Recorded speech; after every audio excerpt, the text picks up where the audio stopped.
Shut up. I'm the head of the family, you have to put me first, no matter what. Bart's fever isn't a big deal. I couldn't believe what he just said. How could you say that? As a parent, you should care about your child more than anything else. Why can't you understand that? Then Bart said something shocking. The person who makes the money is the most important, so I should come first in this house. If you can't accept that, then leave. That was when I decided I had enough. Fine, I'll leave. Yeah, leave. You wouldn't survive without my salary anyway. My name is Rachel, and I'm 30 years old. I've been married to Bart for 5 years, and we have a 3-year-old son named David. We live together as a family of 3. At first, things were great with Bart, but lately, he's been acting arrogant, and it's really bothering me. I met Bart on a blind date, and I was instantly attracted to him. He worked for a good company and was always cheerful. He seemed to like me too, and we started dating right away. After a year, we got married. In the beginning, Bart was kind and caring. He even helped with housework, and he celebrated my birthday and our anniversary. But as time passed, he started treating me with disrespect. I tried to tell myself that things change over time in marriage, but he was getting too cold. Hey, why haven't you ironed my shirt? And when I wake up, my socks should be ready. It was hard for me to take care of David. You're not a child, you should get your own clothes ready. Huh? How dare you argue with your husband? I'm the one providing for you, so you should do as I say. Bart started acting like this after David was born, and I didn't want to get a divorce right away because of our son. But there's another problem. Bart doesn't contribute much to our family budget. He earns $2,500 a month but only gives me $500, saying it should be enough. He spends the rest of his salary on clothes, golf, and other things. It's not enough to cover everything, and we can't even save money for the future or pay for David's education. No matter how much I try to talk to him, he says, "I'm giving you enough money, use what I give you." I keep asking Bart to contribute more, but he won't listen, and we end up fighting. Meanwhile, he complains about how I do housework. It's impossible for a family of 3 to live on just $500 a month, so, to save money, I cook small portions or cheap meals with inexpensive ingredients. We end up eating the same thing a lot. But Bart complains about it, saying, "You're a useless wife who can't cook." Our relationship was falling apart, but I still put up with it until David turned 3. Then something happened that made me realize I couldn't take it anymore.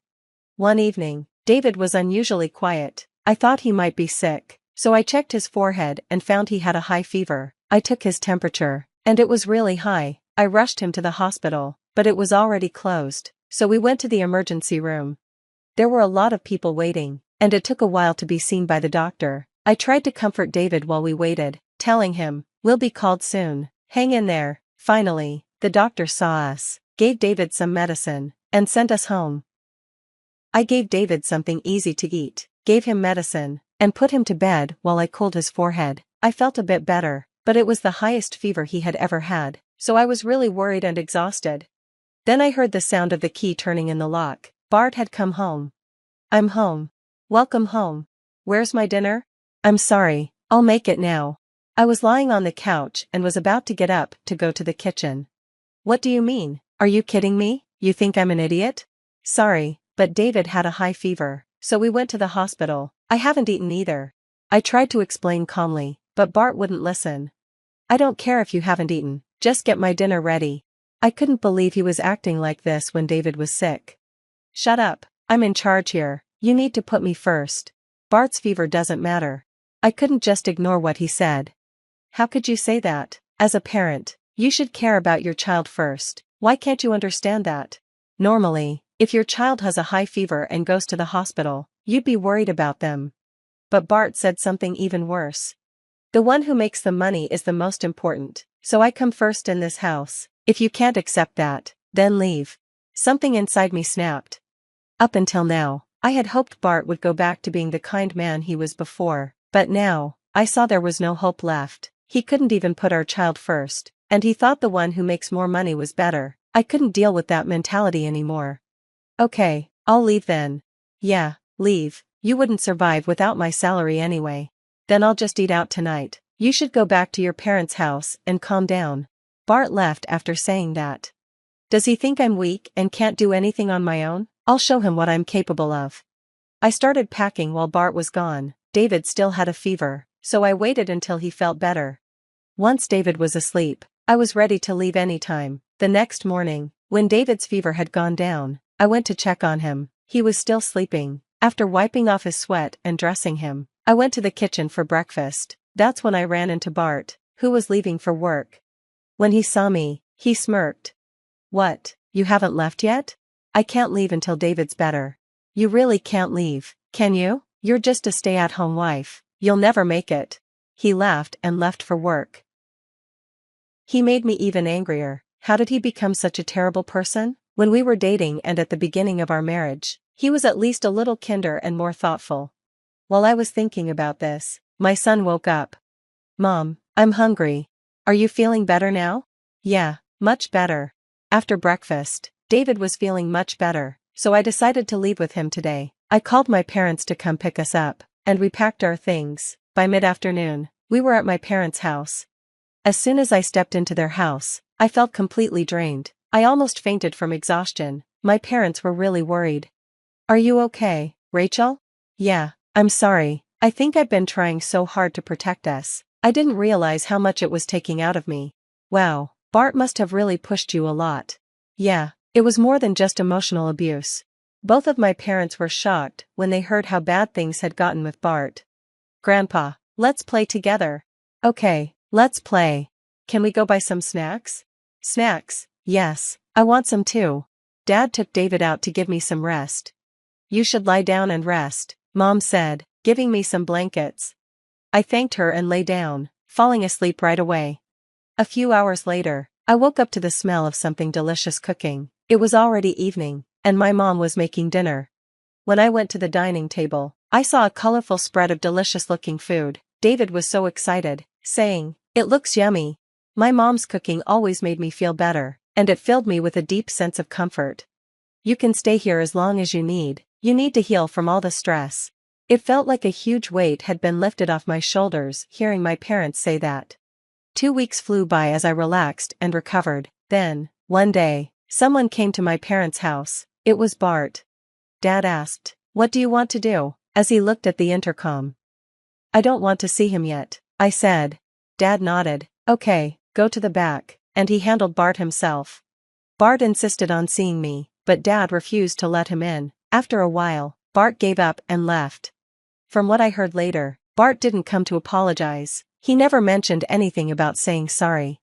I knew he was probably just struggling with the housework, realizing how messy everything was without me, but that's not my problem anymore. I hope he understands how hard housework is. He used to help, so he just had to remember how he did it, but I guess he forgot because he wasn't used to doing it. While staying at my parents' house, I blocked Bart's number, so the only way he could reach me was by coming to my parents' house. I didn't go back to him and stayed there with David. Bart came by a few times, but each time, Dad sent him away. A month passed, and Bart was at his limit. He begged, "Please let me see Rachel," bowing to my father. I thought it was time to see him, so I asked Dad to let Bart come in to talk to me. My mom took David to the back room to wait. When I saw Bart, I was shocked. He looked awful. His hair was messy, and his clothes were dirty and wrinkled. He had come straight from work, but his suit looked like he had slept in it. "Hey, Rachel, you've had enough now, right? Just come home." That was the first thing he said when he saw me after a long time. In that moment, all my hope vanished, and I felt like a cold wall was growing between us. I need to get away from him as soon as I can.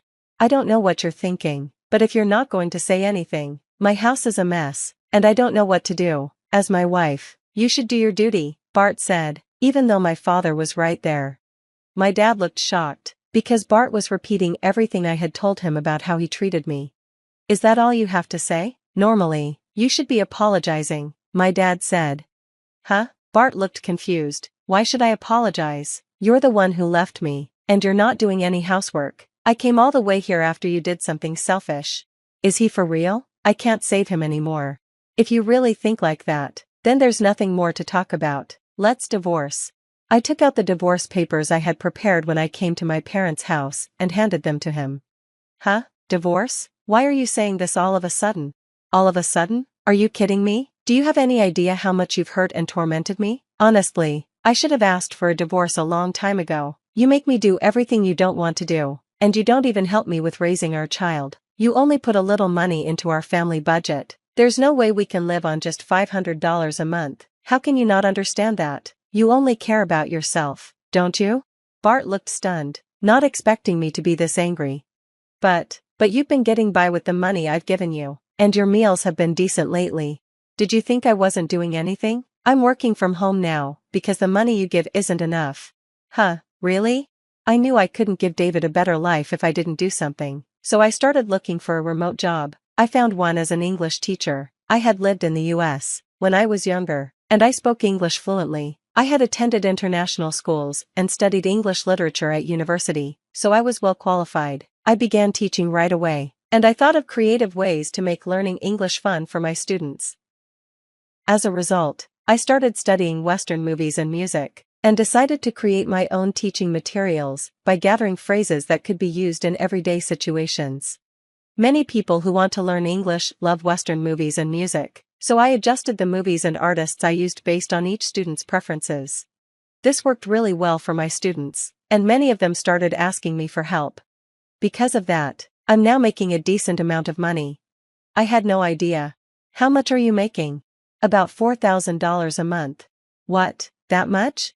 So, I make more than you now, and I don't need to live with you anymore. Bart was completely shocked. He couldn't believe that his wife, whom he thought was beneath him, was earning more than he was. Why am I so miserable? What do you mean, all of a sudden? My coworkers are getting promoted before me, and now my juniors are moving ahead of me too. They all think I'm an idiot, and to top it off, you're even making more money than me. I sighed deeply. So what? Huh? It doesn't matter if your salary is lower or higher than other people's. What matters is whether you and your family are happy. For David and me, it doesn't matter if you're not getting promoted. What's important is that you make time for your family and provide for them. Don't you think so? I don't want you hurting me just to protect your fragile pride. Shut up. A man has to fight his battles and not lose. At that moment, my dad, who had been silent until then, spoke up. So, you're trying to boost your self-esteem by taking out your work stress on my daughter, spending money on your hobbies and clothes to feel better, and ignoring your family? Bart looked uncomfortable hearing my dad's words. As I told my daughter, the most important thing for a husband and father is to be the strong pillar of the family, supporting them financially, but you only think of yourself. I can't trust a man like that with my precious daughter and grandchild anymore. Now, sign the divorce papers and leave. My dad was furious. He had tried to stay calm in front of me, but he had reached his limit. Bart signed the divorce papers, trembling from my dad's anger. After Bart said, "Oh, I'm sorry," he quickly left. And that's how Bart and I ended our marriage so quickly. Later, I heard from a mutual friend that Bart was saying, "I dumped my wife because she was a useless, lousy wife." But at work, everyone already knew how Bart was, so they just ignored him. No one would want him as a boss, so he stayed in the same position for years without a promotion. One day, a new employee asked him, "What, you're a mid-career employee and haven't been promoted at your age? Are you a new graduate who just joined? You can't even do your job, huh?" The employee made fun of him, and Bart left work early, embarrassed. Apparently, once you're an adult, a twisted personality is hard to change. I decided that I would raise David carefully, hoping he would grow up to be an honest and kind person, using Bart as a bad example. Now, David smiles at me with such a sweet and carefree smile, and I know he will never turn into someone like Bart. To protect that smile, I will keep working hard every day. Bart is a foolish man who destroys others' happiness just to protect his own fragile pride, but I'm glad Rachel and David got out of that situation quickly. With the money Rachel's making, I'm sure she can manage as a single mother. I hope Rachel and her beautiful son continue to live a happy life. Thank you for watching until the end. Please subscribe to our channel. See you in the next video. The doorbell chimed 3 times in rapid succession, followed by aggressive knocking that made my coffee mug rattle. I already knew who it was. Only one person had that particular way of announcing their presence, like they were declaring war on my front door. "Coming?" I called out, quickly smoothing down my shirt. My name is Danielle, and I was about to face my own personal nightmare, my mother-in-law, Sabrina. When I opened the door, there she stood in all her glory, perfectly coiffed hair and designer outfit, with not one but 3 massive suitcases beside her. "Danielle, dear," she said, air-kissing both my cheeks. You look tired. Are you getting enough sleep? That's not helping your situation, you know." Before I could respond, she was already directing the poor Uber driver to bring her luggage inside. My stomach dropped at the sight of those bags. This wasn't a casual visit. "Sabrina, we weren't expecting you," I managed to say, watching helplessly as her belongings invaded my carefully organized foyer. "Corbin didn't mention you were coming." "Oh, that's because I didn't tell him," she replied breezily, already making her way to our guest room like she owned the place. I decided it was time for an intervention. 2 years of marriage and still no grandchildren? Something needs to be done. I followed her upstairs, my hands clenching and unclenching. "We've talked about this, Corbin and I have been trying," she cut in, making air quotes. Yes, but clearly you need help. That's why I'm here.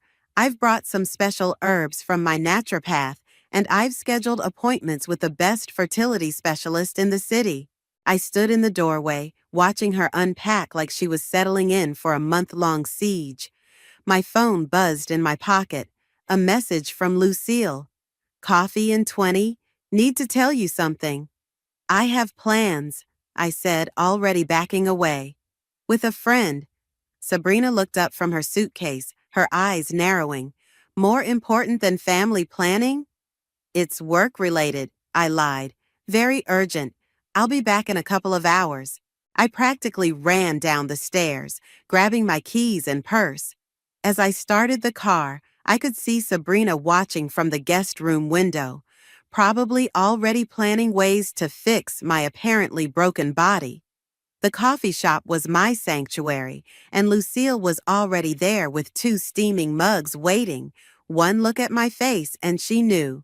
"Spill it," she said, sliding my vanilla latte closer. "She's here, with luggage, 3 suitcases worth of luggage," I groaned, collapsing into the chair. "And she's brought herbs, Lucille." "Oh God," Lucille winced.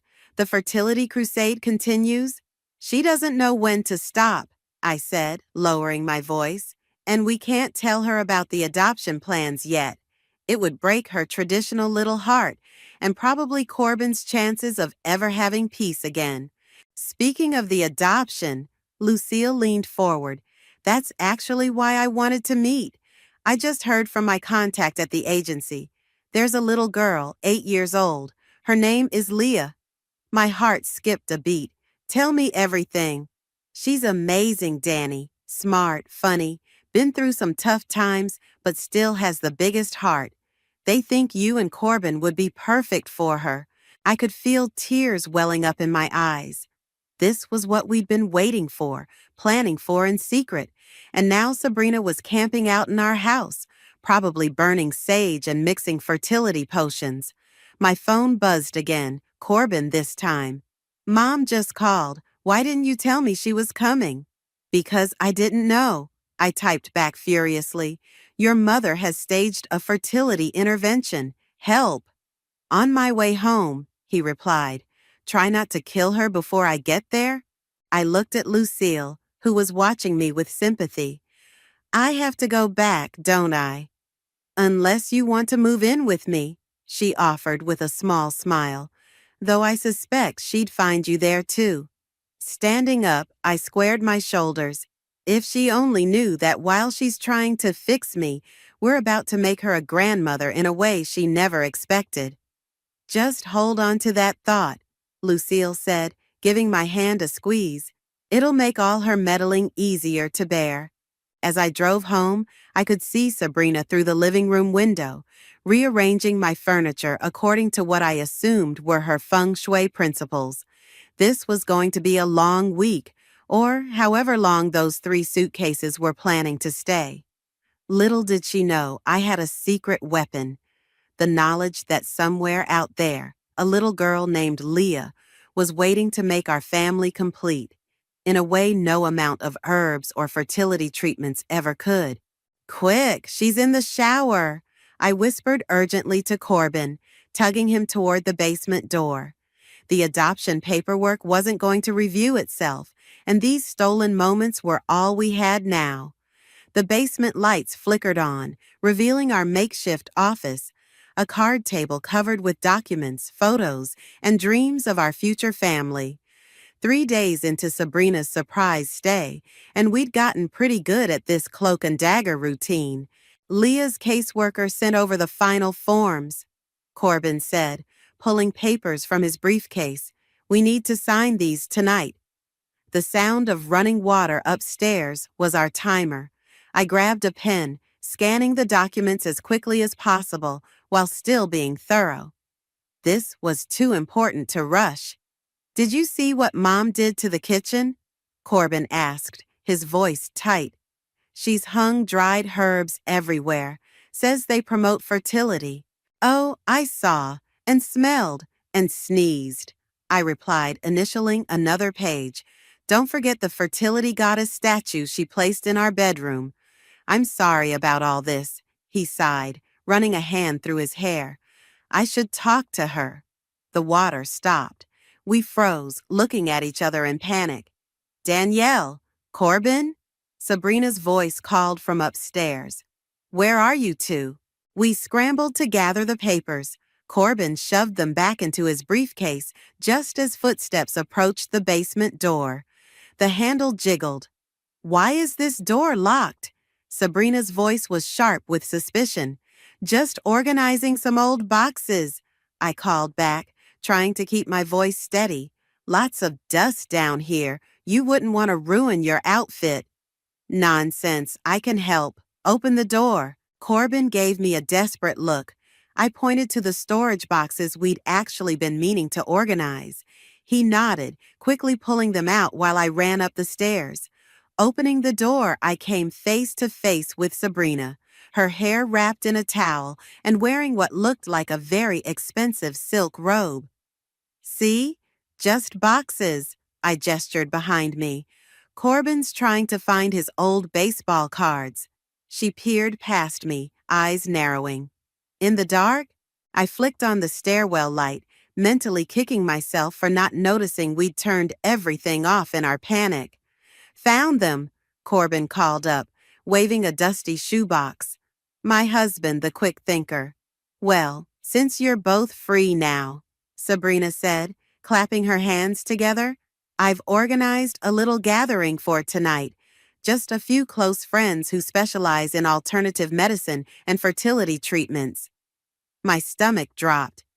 Tonight?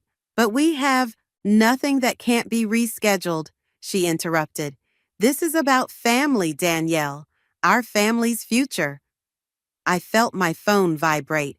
Probably Freddie, my brother, checking if I was still sane. I'd been texting him hourly updates about Operation Survive Sabrina. I'll start preparing the house, Sabrina continued, already walking away. We'll need to rearrange the living room for the healing circle. The moment she was out of earshot, Corbin emerged from the basement, briefcase clutched to his chest like a shield. Healing circle? Your mother is trying to sage me into pregnancy, I whispered back. We need backup. I'm calling Freddie. 10 minutes later, I was hiding in the pantry with my phone. Fred, I'm dying here. She's invited her whole fertility cult over. Want me to create a diversion? My brother offered. I could fake an emergency. No, I need you here. Come to the gathering. Bring wine. Lots of wine. You're not supposed to drink while trying to conceive, he said in a perfect imitation of Sabrina's voice. Freddie. Kidding. I'll be there. Want me to accidentally spill something on her healing crystals? Despite everything, I laughed. Just hurry. Emerging from the pantry, I found Sabrina had already transformed our living room into something between a new age shop and a fertility temple. Crystals everywhere, candles burning, and was that incense? The energy in here was all wrong, she explained, seeing my expression. No wonder you're having troubles. But don't worry. By the end of tonight, we'll have your chakras aligned and your womb ready for my grandchild. I caught Corbin's eye across the room. He was standing by the basement door, one hand protectively on his briefcase, looking like he wanted to disappear into the floor. I couldn't blame him. If only Sabrina knew that while she was preparing to cleanse my chakras, we were preparing to welcome an 8-year-old girl into our lives. A little girl who needed a family far more than Sabrina needed a biological grandchild. The doorbell rang, the first of Sabrina's fertility experts arriving. I took a deep breath, remembering Leah's photo tucked safely away in the basement. We just had to get through this night. And maybe, just maybe, Freddie would actually spill that wine on something important. Sunday brunch was Sabrina's latest battlefield strategy. She'd invited the entire family, including her sister and niece, Leah, the same name as our potential adoptive daughter, which felt like the universe playing some cosmic joke. "More mimosa?" Freddie whispered, appearing at my elbow with the bottle. He'd been my saving grace through this whole ordeal, keeping my glass full and my sanity intact. "Please," I muttered, watching Sabrina arrange place settings with military precision, though I probably shouldn't. According to last night's fertility priestess, alcohol is poison to my baby-making chances. "Speaking of chances," Sabrina announced loudly, making everyone at the table jump. "I have a wonderful suggestion for Corbin and Danielle." My fork clattered against the plate. Corbin reached for my hand under the table. "As you all know, my dear niece Leah needs a stable home environment," Sabrina continued, gesturing to the quiet 8-year-old sitting at the far end of the table. "And since Danielle and Corbin are struggling, perhaps fostering Leah would be the perfect solution." The silence that followed was deafening. I stared at the young girl, who looked up from her pancakes with wide eyes. This Leah had the same dark curls as our Leah, the same uncertain smile. "Mom," Corbin started, but Sabrina steamrolled over him. "It makes perfect sense. You can practice being parents, and Leah gets a loving home. Who knows, maybe the act of nurturing will jumpstart your fertility." "Sabrina," her sister Jane interrupted, "we haven't discussed this." "Excuse me," I said, pushing back from the table. The room was spinning slightly. "I need some air." I fled to the back porch, gripping the railing until my knuckles turned white. The door opened behind me, and small footsteps approached. "Are you okay?" a tiny voice asked. I turned to find Leah, Sabrina's Leah, standing there, holding a napkin-wrapped pancake. "I brought you breakfast," she said, offering it to me. "You didn't finish yours." "Thank you," I managed, taking the slightly sticky package. "That's very thoughtful of you." She leaned against the railing beside me, kicking her feet against the deck. "Aunt Sabrina talks a lot about babies." I couldn't help but laugh. "Yes, she certainly does."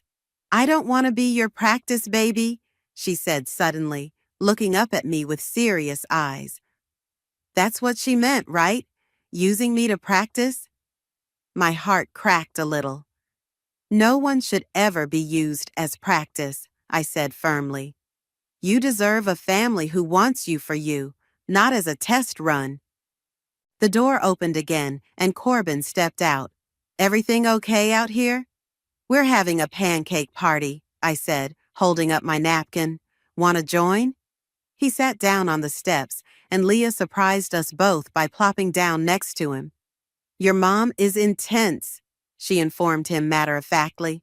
Corbin choked on a laugh. "Yeah, she really is." Inside, we could hear Sabrina and Jane arguing in heated whispers. Freddie's voice occasionally cut through, probably trying to mediate. "Do you want kids?" Leah asked suddenly, looking between us. "For real, not practice ones?" Corbin and I exchanged glances. "Yes," I said softly, "we really do." She nodded sagely. "You'd be good at it. You didn't talk to me like I'm stupid." Most grown-ups do that. Before we could respond, Sabrina burst onto the porch.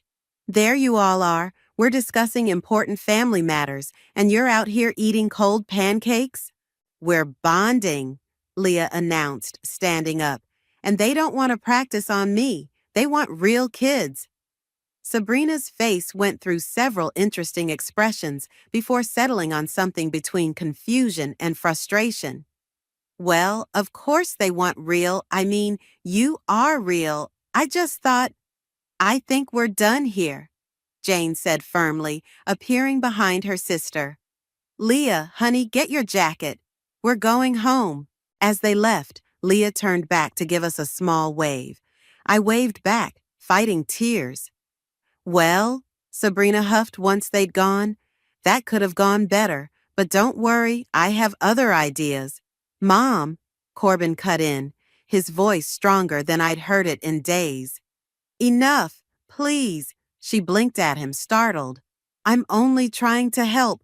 By ambushing us? By trying to use a child as some kind of fertility experiment? I couldn't keep the anger from my voice anymore. That's not help, Sabrina. That's control. She drew herself up, nostrils flaring. Well, if you had a better plan for giving me grandchildren, maybe we do, I snapped, then immediately bit my tongue. Corbin's hand found mine again, squeezing hard. Sabrina's eyes narrowed. What does that mean? But I was already turning away, pulling Corbin with me. We had a different Leah waiting for us, one who wouldn't be anyone's practice run. And suddenly, keeping that secret felt more like a burden than a shield. The children's home was quieter than I expected, filled with afternoon sunlight and crayon drawings on the walls. Our Leah sat cross-legged on a beanbag chair, a book open in her lap, dark curls falling over her face, just like in her photo. She loves to read, Ms. Martinez, the social worker, whispered, especially adventure stories. I watched as Leah turned a page, completely absorbed in her world of words. When she finally looked up and saw us, her whole face lit up with recognition from our previous visits. You came back! She jumped up, the book tumbling forgotten to the floor. We promised we would, I said, kneeling down to her level. What are you reading today? Harry Potter. I'm at the part where... She launched into an elaborate explanation of Hogwarts houses and magical creatures, her hands moving animatedly as she spoke. Corbin sat down on the floor, and Leah immediately included him in her story, asking which house he thought he'd be in. I watched them interact, my heart so full it hurt. Would you like to go to the park? I asked when she finally paused for breath. Ms. Martinez said we could take you out for ice cream, too. Really? Her eyes widened. Can I get 2 scoops? 3 if you want, Corbin said, earning himself a high five. The playground was almost empty when we arrived. Leah made a beeline for the swings, calling over her shoulder, Push me, both of you. We spent the next hour watching her conquer every piece of equipment, her laughter echoing across the park. When she finally slowed down, we walked to the ice cream shop, where she carefully selected chocolate, strawberry, and mint chip. 1 for each scoop. You have ice cream on your nose, I laughed, reaching out with a napkin. She scrunched up her face but let me wipe it off. My friend Maria says you're going to be my new mom and dad, she said suddenly, looking between us. Is that true? I felt Corbin tense beside me. We'd been working toward this moment, but it still caught us off guard. We'd like to be, I said carefully, if that's something you'd want to. She stirred her melting ice cream thoughtfully. Would I have my own room? Absolutely, Corbin nodded. You could decorate it however you want. And could I bring my books? Every single one, I promised. She seemed to consider this deeply. What about your mom? She asked, looking at Corbin. The one who visits a lot? Maria says she heard the grown-ups talking about her. My stomach clenched. Of course, word about Sabrina's frequent visits to check on the adoption process had gotten around. She doesn't know about you yet, Corbin admitted. We're waiting for the right time to tell her. Is it because I'm not a baby? Leah's voice was small now, her ice cream forgotten. No, sweetheart. I reached across the table to take her hand. It's because you're so special that we want to make sure everything is perfect when we tell her. She's going to love you just as much as we do. Promise? Promise, Corbin and I said together. The rest of the afternoon passed too quickly. Back at the children's home, Leah hugged us both tightly before running inside to tell Maria about her 3-scoop ice cream adventure. We were halfway to the car when I heard Sabrina's voice. Well, well, what a surprise finding you here.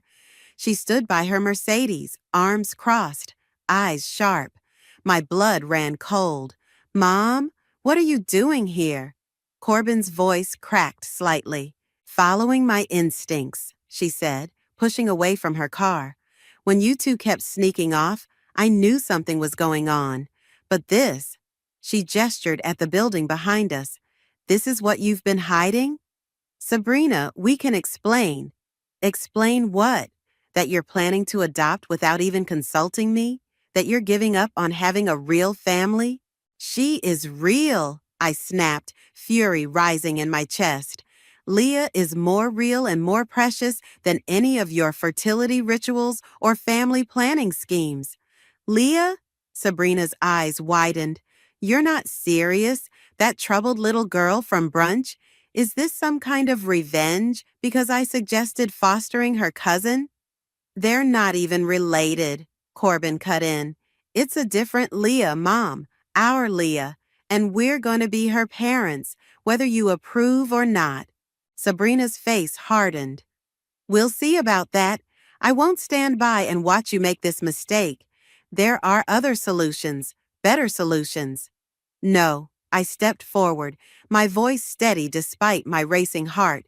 There aren't, because Leah isn't a solution. She's our daughter, and if you can't accept that, then maybe it's time for you to go home. She stared at us for a long moment before getting into her car. As she drove away, I could see her on her phone, already making calls. She's going to try to stop this, Corbin said quietly. Let her try, I replied, thinking of Leah's smile, her ice cream-covered nose, her dreams of a room filled with books. Some things are worth fighting for. She's talking to divorce lawyers, Lucille said, sliding her phone across the cafe table to show me the text from her cousin who worked at a prestigious law firm. Apparently, she's looking into ways to prove you're destroying the family legacy or some nonsense. I stared at the message, my coffee growing cold. Can she even do that? We're both adults. She's trying to build a case that you've manipulated Corbin away from having real children. Lucille made air quotes with her fingers. It's ridiculous, but she's got money and connections. My phone buzzed. Another message from Sabrina. Having dinner at the house tonight, 7 p.m. sharp. We need to discuss the future of this family. She's not even staying at our house anymore, but she's still acting like she owns it. I groaned, showing Lucille the message. Then maybe it's time, Lucille said, leaning forward. Tell her everything, on your terms, before she digs up the information herself. Corbin's terrified it'll destroy his relationship with her forever. And what about your relationship with Leah? What about her future? The image of Leah's hopeful face flashed through my mind. We were supposed to visit her again tomorrow, but Sabrina's meddling was threatening everything. You're right, I said, standing up. I need to talk to Corbin. I found him in his office, staring at his computer screen without really seeing it. Mom's called 6 times today, he said without looking up. I know what we need to do, I said, perching on his desk. We need to tell her, tonight, everything. He finally met my eyes. She'll never forgive us. Maybe not, but Leah needs us to be brave for her. His phone rang again, Sabrina's face lighting up the screen. This time, he answered, "Yes, Mom, we'll be there. No, just us. Because it's our house." He pinched the bridge of his nose. "Fine. See you at 7. "She's bringing reinforcements," he sighed after hanging up. "Uncle Robert and Aunt Patricia." "Perfect," I said, surprising him. "Let's invite Freddie too, and Lucille. If she wants witnesses, we'll have our own." The next few hours were a blur of preparation. Freddie arrived early, helping me stress clean the house while simultaneously trying to calm me down. "Remember when we were kids," he said, dusting the mantel, "and you were terrified to tell Mom you'd broken her favorite vase? But when you finally did, it wasn't nearly as bad as you'd imagined? This is slightly bigger than a vase, Fred. Same principle, though. Rip off the Band-Aid." The doorbell rang at exactly 7. Sabrina swept in with her entourage, taking in the extra place settings with narrowed eyes. "I thought I said family only," she said, spotting Lucille arranging wine glasses. "They are family," I replied firmly. "The kind we choose." Dinner was excruciating. Sabrina kept making pointed comments about bloodlines and family traditions, while Uncle Robert nodded sagely and Aunt Patricia clicked her tongue in disapproval. Finally, as dessert was served, Sabrina cleared her throat. "I've been doing some research."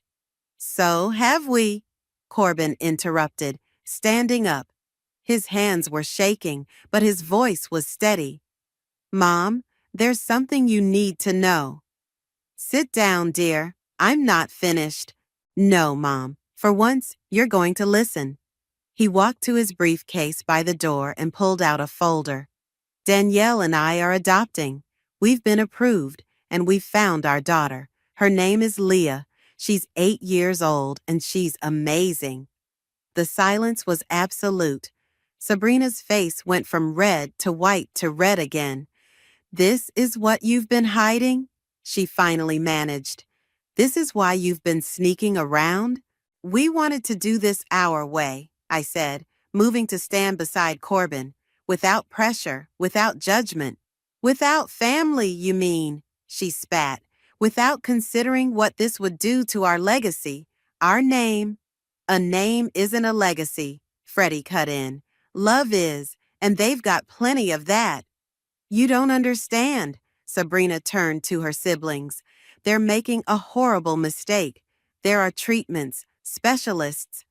"Show them the picture," Lucille said quietly. Corbin pulled out the photo of Leah at the park. Her face split in a huge grin as she sat between us on the swings. "This is your granddaughter, Mom, if you'll have her." Aunt Patricia gasped softly. Uncle Robert leaned forward, adjusting his glasses. But Sabrina stood up, her chair scraping against the floor. "I need time to think," she said stiffly. This is not what I wanted for you." "It's not about what you want anymore," Corbin said, his voice breaking slightly. "It's about what Leah needs, what we need." She gathered her purse and coat, ignoring her siblings' protests. At the door, she turned back one last time. "You'll regret this decision," she said quietly. "Mark my words." As the door closed behind her, I felt Corbin's hand find mine. Whatever came next, we'd face it together. For Leah. The kitchen timer chimed as I pulled another batch of cookies from the oven. Stress baking had taken over the house. Cookies, brownies, and a cake all lined the counters. Tonight's family dinner would either be a breakthrough or a breakdown, and I was preparing for both. "Those smell amazing," Freddie said, snatching a warm cookie. "But I think you've made enough to feed an army." "I need everything to be perfect," I said, arranging cookies on a plate. "Leah's coming tonight, her first dinner here with the whole family." "Except Sabrina," he reminded me gently. "Have you heard from her at all?" "Radio silence for 3 days, but she's been busy." I showed him my phone, screenshots from various family members of Sabrina's social media posts about preserving family bloodlines and the importance of biological connections. Classy, Freddie muttered, reaching for another cookie. The doorbell rang, making me jump. That's too early. Nobody's supposed to be here for 2 hours. But when I opened the door, there stood Sabrina. We need to talk, she said, brushing past me into the house. She stopped short at the sight of all the baked goods. What's all this? Family dinner tonight, I said carefully. Leah's coming. Her face tightened. That's actually why I'm here. I've been doing some research on that girl. Her name is Leah, I corrected, and she's in the system because her mother is in prison?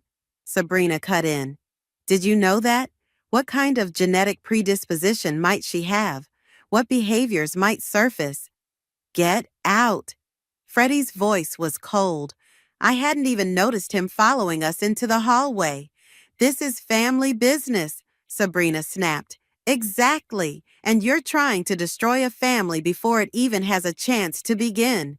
The front door opened again, and Corbin walked in, stopping short at the scene before him. Mom, what are you doing here? Trying to save you from a terrible mistake. She pulled papers from her purse. I have documentation about the girl's background, her family history. Stop, Corbin said, his voice firm. Just stop. We know Leah's story. She told us herself because she trusts us, because we're going to be her parents. But she's not. If you finish that sentence, I cut in, you'll never meet your granddaughter. Is that what you want? Sabrina's mouth snapped shut. For the first time, I saw uncertainty flicker across her face. She's coming for dinner tonight, Corbin said quietly. Stay. Meet her properly. Give her a chance. The silence stretched thin as Sabrina looked around, at the cookies cooling on racks, the fresh flowers on the table, the small welcome sign Corbin and I had made together. Fine, she said finally. I'll stay, but don't expect me to pretend this is ideal.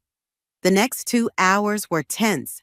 Lucille arrived early to help, shooting worried glances at Sabrina, who had positioned herself in the living room like a queen on her throne. Uncle Robert and Aunt Patricia came next, looking uncomfortable but determined to keep the peace. Then the doorbell rang one final time. Ms. Martinez stood there with Leah, who was wearing her favorite blue dress and clutching a drawing. She looked nervously past me at the crowd inside. It's okay, I said softly, kneeling down. Everyone's excited to meet you. She took a deep breath and stepped inside, immediately spotting Corbin.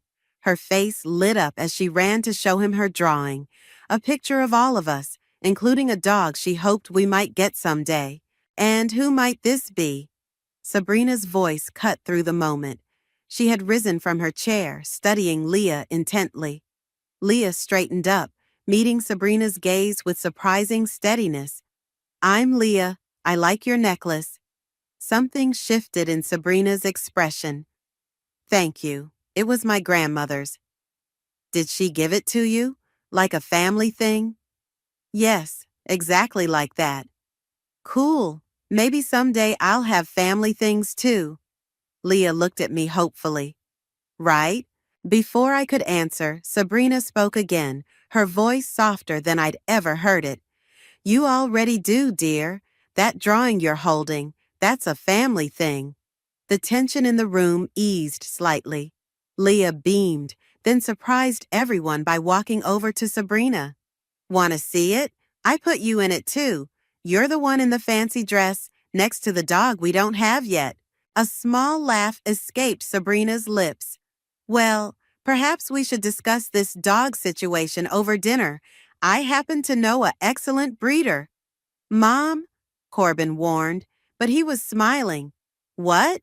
If I'm to be a grandmother, I should at least have some input on the family pet. As everyone moved toward the dining room, I caught Freddie's eye.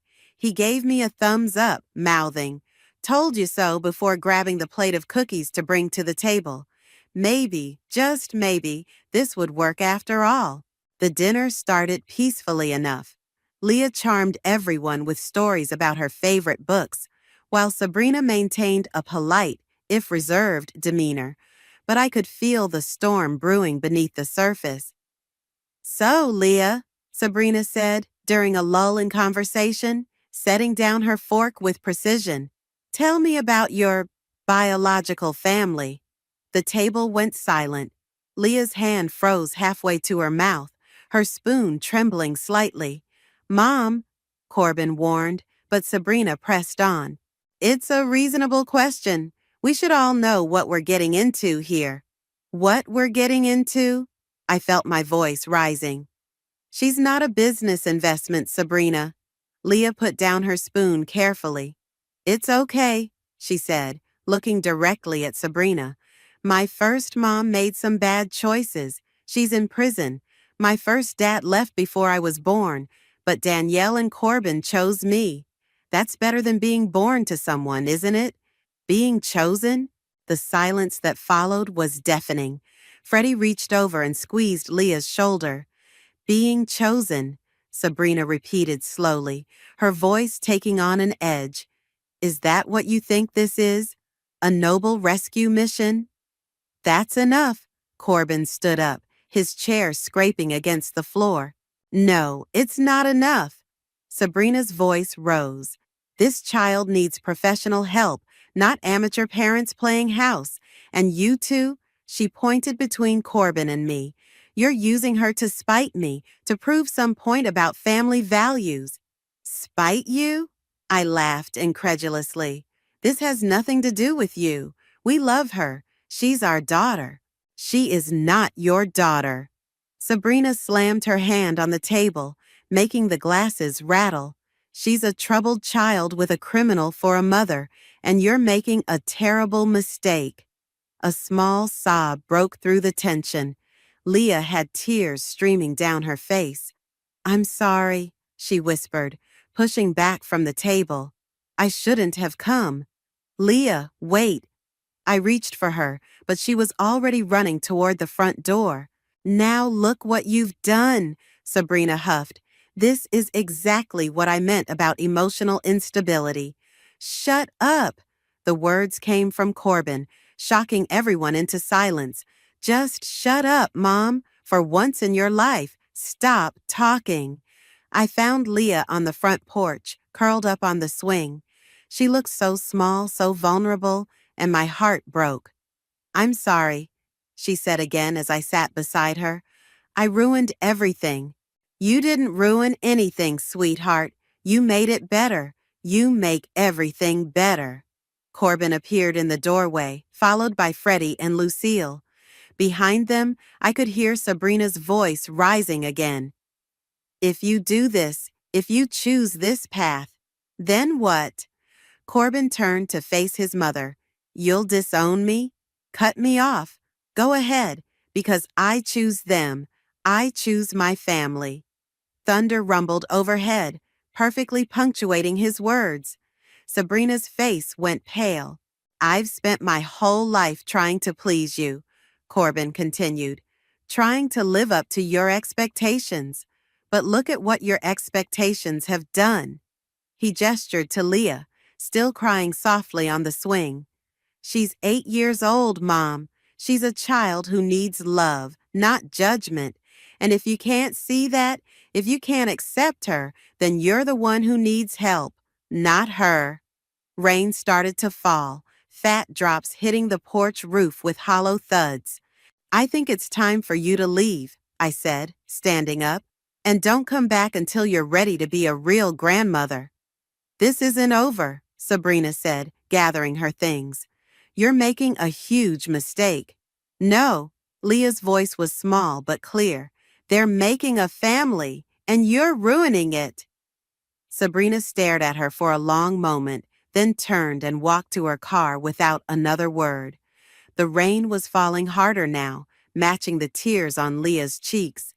"Did I mess up?" she asked, looking between Corbin and me. "Will she hate me forever?" "Come here," Corbin said, opening his arms. She hesitated for just a moment before running into them. You didn't mess up anything, and no matter what happens with my mom, you're stuck with us now, okay? She nodded against his chest. Promise? Promise, we said together. Inside, Freddie was already ordering pizza. Because nobody finished dinner, and growing families need food. Lucille was cleaning up the dining room, humming softly. Can we eat in the living room? Leah asked hopefully. Like a picnic? Absolutely, I said, watching as her smile slowly returned. And maybe after, we can look at some paint samples for your room? And dog pictures, she added, making everyone laugh. As we settled in for our impromptu living room picnic, the storm raged outside, but in here, in this moment, with Leah tucked between us on the couch, everything felt exactly right. Sometimes the families we choose are stronger than the ones we're born into, and sometimes it takes a storm to wash away the old and make room for something new to grow. Ready? I asked, adjusting Leah's backpack straps. Her first day of school as officially Leah Palmer had finally arrived. What if the other kids ask about my last name being different now? She fidgeted with her new pencil case. Tell them you got upgraded, Freddie suggested, snapping pictures with his phone. Like a software update, but cooler. The adoption had been finalized yesterday, marked by tears, hugs, and enough cake to feed an army. Sabrina hadn't attended, but she'd sent a card. Progress of sorts. There's my favorite student, Ms. Martinez called from the school entrance. She'd helped arrange Leah's transfer to this school, ensuring a smooth transition. As Leah ran to hug her former social worker, I noticed a familiar Mercedes pulling into the parking lot. Corbin tensed beside me. Sabrina stepped out, clutching a small gift bag. She looked different, less polished, more human somehow. I found this in the attic, she said without preamble, holding out the bag to Leah. It was Corbin's first day of school gift. I thought you should have it. Inside was a worn leather bookmark, engraved with the words, "Every story matters." It's beautiful, Leah breathed, running her fingers over the letters. Your father used to read under the covers with a flashlight, Sabrina said softly, just like you do. How did you know I've been talking to Ms. Martinez. Sabrina glanced at the social worker, who nodded encouragingly. Learning about you, about adoption, about what makes a real family. The school bell rang, making us all jump. I should go, Leah said, carefully tucking the bookmark into her favorite book. She hugged Corbin and me, then hesitated before quickly hugging Sabrina too. We watched her walk into the school, her new backpack bouncing with each step. She looks just like you when she smiles, Sabrina said suddenly, looking at me. Not physically, but the way her whole face lights up. That's all you. Mom, Corbin started, but she held up a hand. Let me finish, please. She took a deep breath. I was wrong about everything. I was so focused on bloodlines and traditions that I couldn't see what was right in front of me. A little girl who needed love, and two people with more than enough love to give. It's not that simple, I said, thinking of Leah's tears that night at dinner. No, it's not. I have a lot to make up for. But she pulled out another gift bag, larger this time. Maybe we could start with this? Inside was a photo album. The first page showed Corbin at 8 years old, grinning with missing front teeth. I thought Leah might like to see what her dad looked like at her age, Sabrina explained. And maybe we could add new photos, create a real family album. Before anyone could respond, the school door burst open and Leah came running back out. I forgot something, she called, racing toward us. What did you forget, sweetie? I asked, but she ran right past me to Sabrina. Thank you for the bookmark, she said, hugging her properly this time. And I'm glad you came today. Does this mean you're really my grandmother now? Sabrina's carefully applied makeup smudged as tears fell. "If you'll have me. Only if you promise no more yelling," Leah said seriously. "And you have to come to my room painting party this weekend. We're doing it in purple." "Purple?" Sabrina looked horrified for a moment before catching herself. "I mean, purple is lovely. And we're getting a dog," Leah added with a mischievous grin. "One step at a time," Corbin laughed, ruffling her hair. "Back to class, kiddo." As Leah disappeared back into the school, Sabrina turned to us. "A dog? Really?" "Already adopted," I admitted. "We pick him up tomorrow." "Let me guess. Leah chose him?" "Actually," Corbin smiled, "he chose her, just like she chose us, just like we chose each other." Sabrina nodded slowly. "I'm beginning to understand that chosen families might be the strongest kind." The second bell rang, and Ms. Martinez gestured that she needed to go inside. "I should go too," Sabrina said. "But maybe we could have dinner this weekend, after the painting party? I promised to behave." "We'd like that," I said, surprising myself by meaning it. As we walked back to our cars, I spotted Leah through her classroom window. She was showing her bookmark to her seatmate, animated and happy. When she saw us, she waved enthusiastically. "She's gonna be okay, isn't she?" Sabrina asked softly. "Better than okay," Corbin replied. "She's going to be extraordinary." We all waved back at Leah, four very different people united by love for one remarkable little girl. Sometimes the hardest battles end not with a bang, but with a bookmark, a purple room, and the promise of new beginnings. And sometimes, just sometimes, karma works in mysterious ways, turning even the most stubborn hearts toward love. I never thought I'd hear my mother-in-law plotting to take my daughter away from me. But there I was, frozen in the hallway of my own home, listening to her poison my husband's mind. "Raymond, darling, you have to face facts. Andrea isn't stable enough to raise Tori. Look how she handled the birthday party today, completely overwhelmed by a few guests. What kind of mother can't even manage her child's first birthday?" My name is Andrea, and that moment changed everything. I'd spent the last hour cleaning up after Tori's party while Martina held court in our living room, criticizing every decision I'd made, from the organic cake to the modest decorations. Now I understood why she'd insisted on staying after everyone else left. "Mom, Andrea's just tired. She works full-time and—" Exactly my point. A proper mother would be home with her child. Your sister managed it beautifully with her 3. I gripped the wall, my knuckles white. The party had been lovely until Martina arrived with her entourage of society friends, turning my intimate celebration into what felt like a society event. Tori had been overwhelmed by the crowd, crying until I took her upstairs for a quiet moment. "Remember how she disappeared with Tori during the party?" Martina's voice dripped with manufactured concern. "That's not normal behavior, Raymond. A child needs stability, structure. Your father and I could provide that." My blood ran cold. I'd known from the day Raymond and I married that Martina disapproved of me, the middle-class teacher who'd stolen her precious son from the ranks of eligible society women. But this was different. This was calculated. "I don't know, Mom." Raymond's hesitation made my heart sink. Why wasn't he defending me more strongly? I stepped into the doorway, making my presence known. I think I should be part of any conversation about my daughter's welfare. Martina's perfectly made-up face showed no embarrassment at being caught.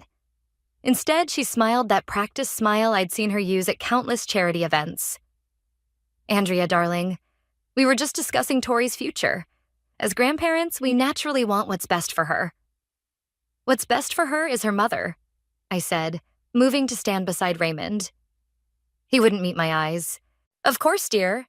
No one's suggesting otherwise." Martina stood, smoothing her designer dress. "I simply pointed out that with your challenging schedule, you might appreciate more support. That's all." The way she said challenging schedule made my job sound like a character flaw. I'd worked hard for my position at the elementary school, proud to be teaching third grade while raising my daughter. I managed just fine, I replied, keeping my voice steady. Tori is happy, healthy, and loved.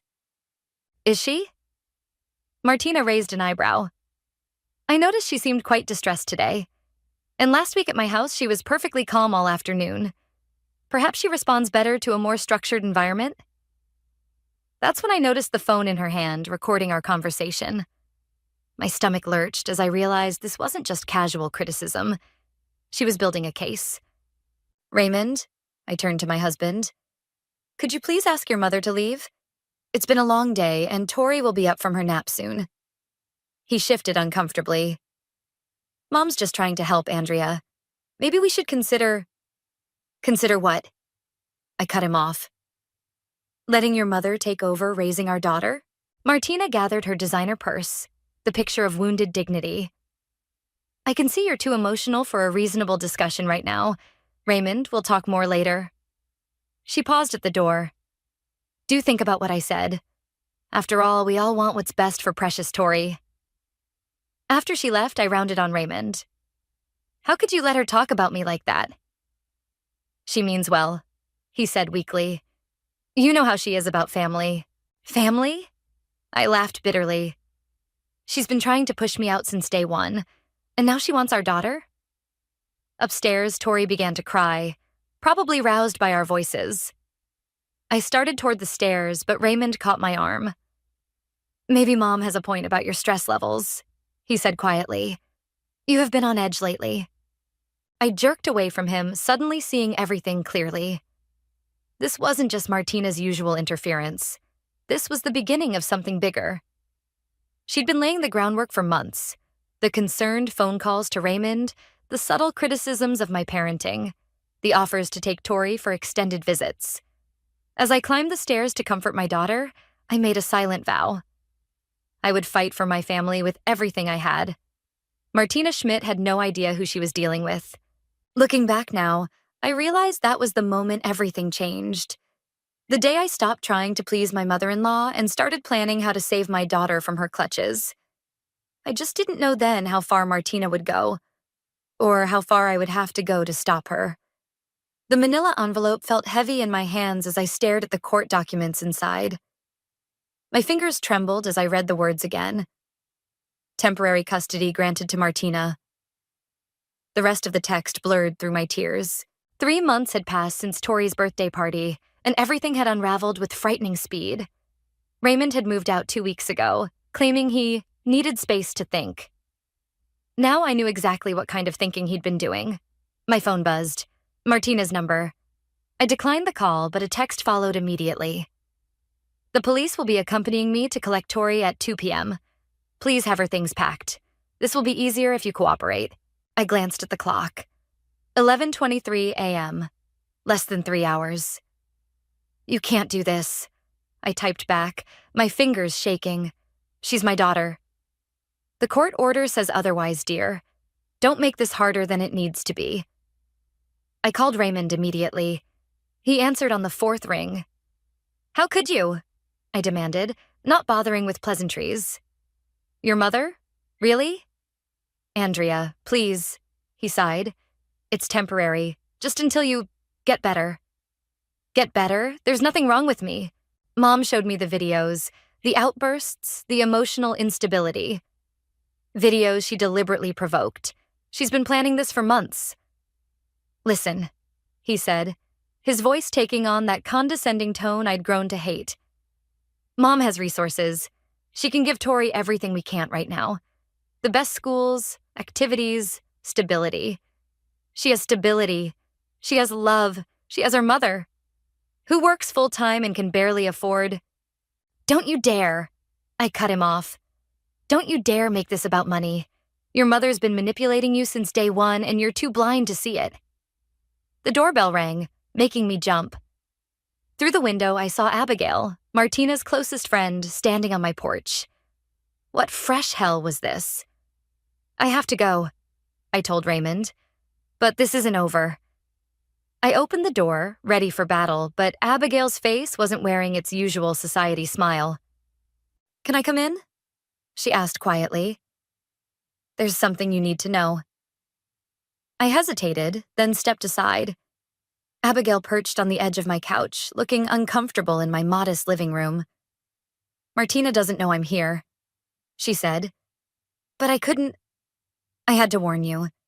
She's been planning this for almost a year. What? Abigail pulled out her phone, showing me a series of text messages. She started gathering evidence last Christmas, recording your conversations, documenting every time Tori cried or you seemed stressed. She has a whole file of carefully edited videos making you look unstable. My legs gave out, and I sank into a chair. Why are you telling me this? Because she did the same thing to her sister-in-law 15 years ago. That family moved across the country to escape her. I can't watch it happen again. Upstairs, I heard Tori singing to herself as she played with her dolls. The sound nearly broke me. What am I supposed to do? I whispered. She has money, connections, everything. Fight smart, not hard, Abigail said, standing. Martina's weakness is her reputation. Everything she does is about maintaining the perfect image. She headed for the door, then turned back. Oh, and Andrea. She's planning a big charity gala next month. All her social circle will be there. Might be worth getting an invitation. After she left, I ran upstairs to Tori's room. She looked up from her dolls with that bright smile that made everything worthwhile. Mommy, look, Princess Sparkle is having a tea party. I sat down beside her, pulling her close. Baby, we need to pack some things. You're going to stay with Grandma for a little while. But why? Her lower lip trembled. Just for a little bit, while Mommy takes care of some things. But I promise you, I'm going to fix this. When Martina arrived with the police, I was ready. I handed over Tori's favorite stuffed rabbit, her special blanket, and my heart. I'll see you soon, sweetheart, I whispered, hugging her tight. Martina's triumphant smile as she led my daughter away told me everything I needed to know. She thought she'd won. But Abigail's visit had given me something precious. Hope and a plan. As I watched the car drive away, I pulled out my phone and Googled Martina's annual spring charity gala. Time to get myself an invitation to the social event of the season. This wasn't over. It was just beginning. Just sign here to volunteer for the spring charity gala, the elderly woman said, sliding the form across the desk. We're always looking for new faces. 2 weeks of strategizing had led me to this moment. The local community center, where Martina's sister Eliana coordinated volunteer activities, was my way in. I'd changed my appearance just enough. Darker hair, glasses, and clothes that screamed eager social climber rather than grieving mother. Thank you, I smiled, signing with slightly altered handwriting. I've heard such wonderful things about the gala. Oh? Eliana looked up, studying me more carefully. My cousin attended last year. She couldn't stop talking about how elegantly Mrs. Schmidt handled everything. Eliana's expression shifted subtly. Yes, my sister does have a talent for handling things. Something in her tone made me look closer. There was a story there. I'm just excited to be involved, I continued, even if it's just arranging flowers or serving drinks. Actually, Eliana said, we need someone to help coordinate the silent auction. Previous experience? 3 years organizing fundraisers for my daughter's... I stopped, swallowing hard. For the elementary school. Eliana's eyes softened. You have a daughter? Had, I whispered, the pain in my voice entirely real. I lost her recently. It wasn't technically a lie. I had lost Tori, just not the way Eliana might assume. I'm so sorry. She touched my hand. I know something about losing family. Would you like to get coffee? The cafe next door makes excellent lattes. 20 minutes later, we sat in a quiet corner booth. Eliana stirred her coffee thoughtfully. My sister, she said suddenly, has always been obsessed with perfection. The perfect family, the perfect image, the perfect control. I held my breath, waiting. Years ago, Eliana shook her head. Never mind. The past is past. but be careful working with her. Martina can be intense about her projects. Does she help with the auction? Oh yes, she oversees everything, especially since she got custody of her granddaughter.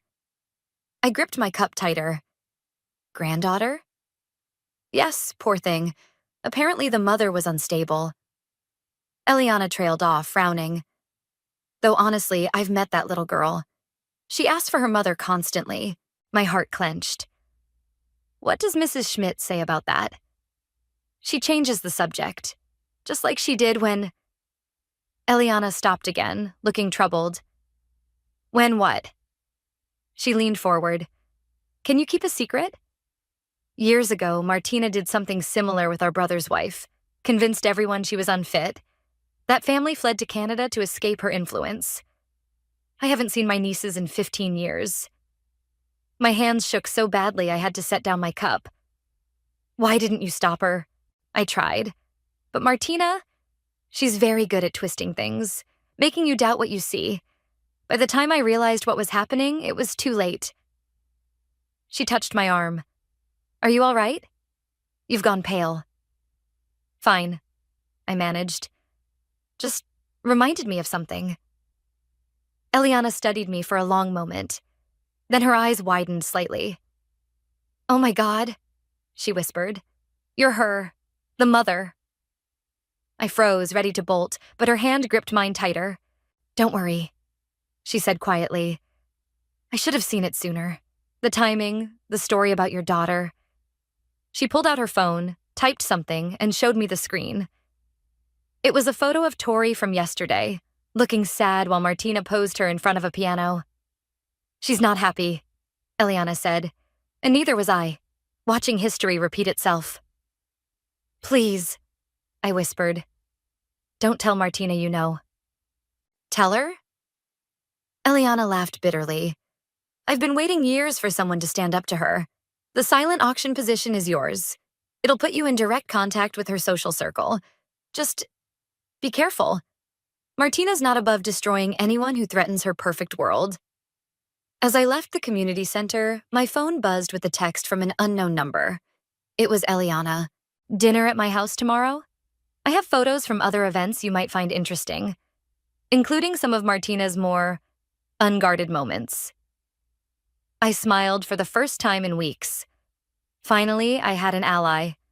And more importantly, I had access to Martina's world. That night, I added Eliana's name to my growing map of connections and evidence. Below Abigail's warning about the gala, beside the note about Martina's pattern with other families, soon I'd have enough to expose the truth. Soon, I'd have my daughter back. But first, I had a silent auction to coordinate. She's filing adoption papers next week, Abigail whispered, glancing nervously around the empty coffee shop. Once those go through, you'll never see Tori again. My coffee cup clattered against its saucer. She can't do that. Raymond would never. Raymond signed the preliminary paperwork yesterday. Martina convinced him it's the only way to ensure Tori has a stable future. 1 month of infiltrating Martina's social circle had yielded countless stories of manipulation, but this was different. This was endgame. I need proof, I said. Something concrete. Check your email. I recorded Martina discussing it at yesterday's committee meeting. She doesn't know I keep my phone running during these sessions. My hands trembled as I pulled out my phone. The audio file was there. Martina's voice crystal clear as she bragged about her plans to finally make things official with her granddaughter. Why are you helping me? I asked Abigail. She twisted her wedding ring. Because 20 years ago, I was you. Different situation, different child, same Martina. I was too scared to fight back then. I've regretted it ever since. The cafe door chimed. A woman with a press badge walked in, catching my eye with deliberate intent. Zara, the local journalist Eliana had connected me with. Ladies, she said, sliding into our booth. I hear we have something interesting to discuss. I played the audio file. Zara's eyebrows rose higher with each passing second. This is gold, she said, but we need more. Photos, witnesses, a pattern of behavior. I have photos, Abigail said. Lots of them. Martina when she thinks no one's watching. The way she treats Tori when the cameras aren't rolling. And I have witnesses, I added. 3 families she's done this to before. Eliana helped me track them down. Zara pulled out her notebook. Tell me everything. For the next hour, we built the case. Abigail's photos showed Martina's mask slipping. Harsh words, grabbed arms, tearful children. My witnesses painted a pattern of manipulation spanning decades. Zara scribbled furiously.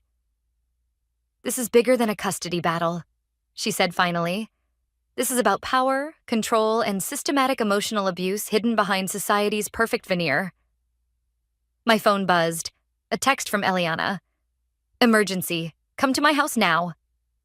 I have to go, I said, standing. But Zara, how soon can you run this story? Give me a week to fact-check everything. But when it hits? She smiled grimly. Martina won't know what hit her. 15 minutes later, I rushed into Eliana's living room to find her pacing. Look at this. She thrust her tablet at me. It was an email from Martina to her lawyer, accidentally copied to Eliana. Once the adoption is final, we'll move to Europe. I've already enrolled Tori in a Swiss boarding school. The distance will help her forget all about. She's planning to leave the country, I whispered. Next month, Eliana confirmed, right after the gala. The gala. An idea formed. That's where we'll stop her. Everyone who matters will be there. Her whole carefully constructed world in one room. She'll never let you in. She won't know it's me. I'm on the planning committee, remember? And I have these. I pulled out the donor list I'd been working on. Every major player in her social circle, all in one place. Eliana's eyes lit up. The silent auction. We could set up a presentation, something that seems like it's celebrating her. Until it doesn't. I finished. But we'll need help. You have it, said a voice from the doorway. Abigail stood there with Zara. We followed you. Hope you don't mind. Mind? I laughed. I need you both. Zara's story, Abigail's photos, Eliana's insider knowledge. And your courage, Eliana added. We can do this. We spent the next hour planning. Each person had a role, each piece of evidence its place in the revelation to come. As we finished, my phone chimed with a video message from Raymond. Tori sat at Martina's grand piano, looking lost as Martina forced her small hands through complex scales. Mommy does it better. Tori's voice wavered. I want Mommy. Mommy's not here. Martina's sharp voice replied. I'm your family now. I looked up at my unlikely allies, the society friend, the whistleblower sister, the crusading journalist. 2 weeks until the gala. Let's make them count. Zara raised her coffee cup in a toast.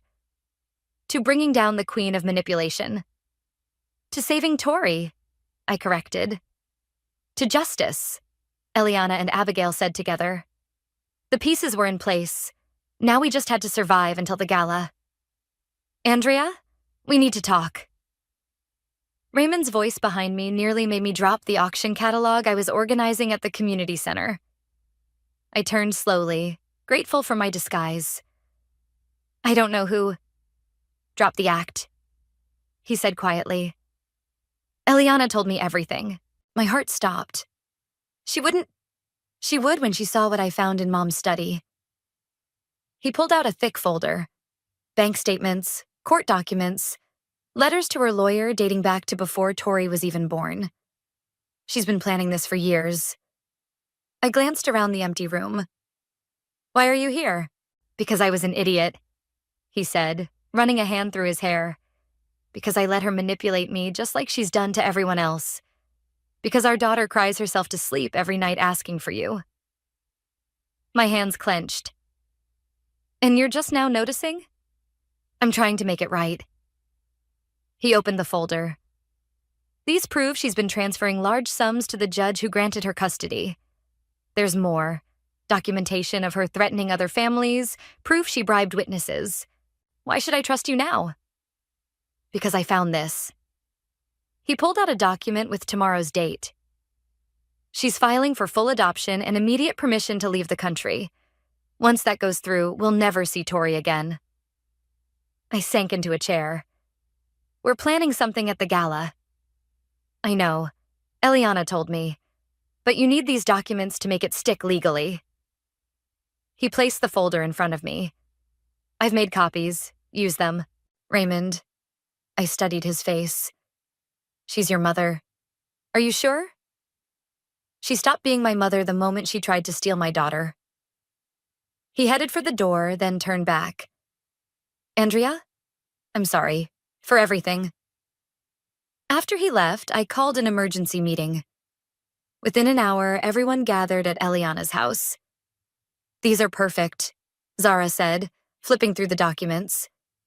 Combined with our other evidence, this is nuclear. But we have to move fast. Abigail added. If Martina suspects anything... She doesn't, Eliana interrupted. She's too focused on the gala.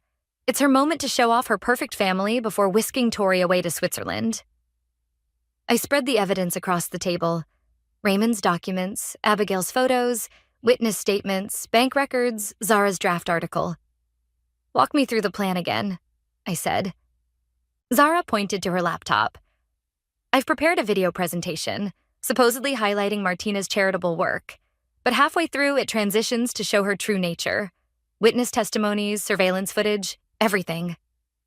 I've arranged the seating chart, Abigail added. All her victims' families will be in the front row. They're flying in specially. The tech team's on board, Eliana said. They'll lock down the exits when the presentation starts. No one leaves until it's done. And I've alerted certain law enforcement contacts. Zara smiled. They'll be there to handle any legal implications. My phone buzzed, a text from Raymond. Mom's showing off Tori to her friends again.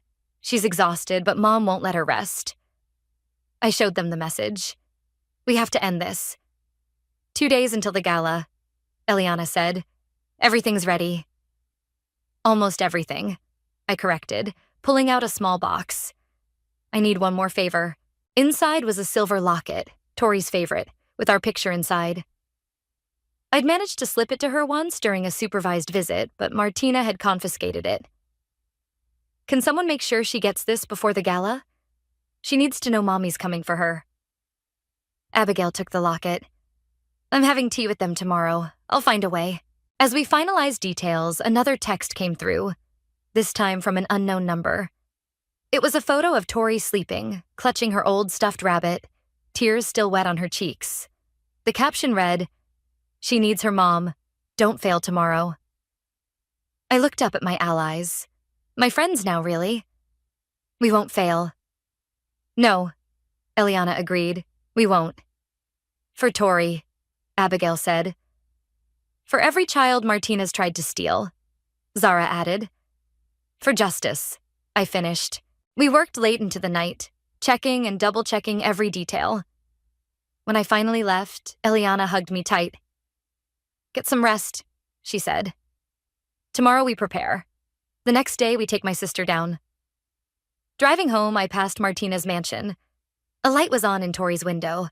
I could almost imagine her there, waiting, hoping. Hold on, baby, I whispered. Mommy's coming, and this time, no one's going to stop me. The gala was coming. Our trap was set. And Martina had no idea she was about to lose everything she'd worked so hard to steal. The grand ballroom glittered with crystal chandeliers and society's elite. I adjusted my wig and glasses, clipboard clutched to my chest as I directed caterers and checked sound equipment. No one looked twice at the efficient event coordinator in sensible heels. Everything's ready, Zara murmured as she passed, pretending to check her press credentials. The video's queued up. I nodded slightly, then froze as Martina swept in with Tori. My daughter wore a frilly pink dress that she would have hated under normal circumstances. Her small hand clutched the silver locket we'd managed to get to her. Smile, darling, Martina commanded, steering Tori toward a group of photographers. Show everyone how happy you are with grandmother. Tori's eyes scanned the room, and for a heart-stopping moment, they met mine.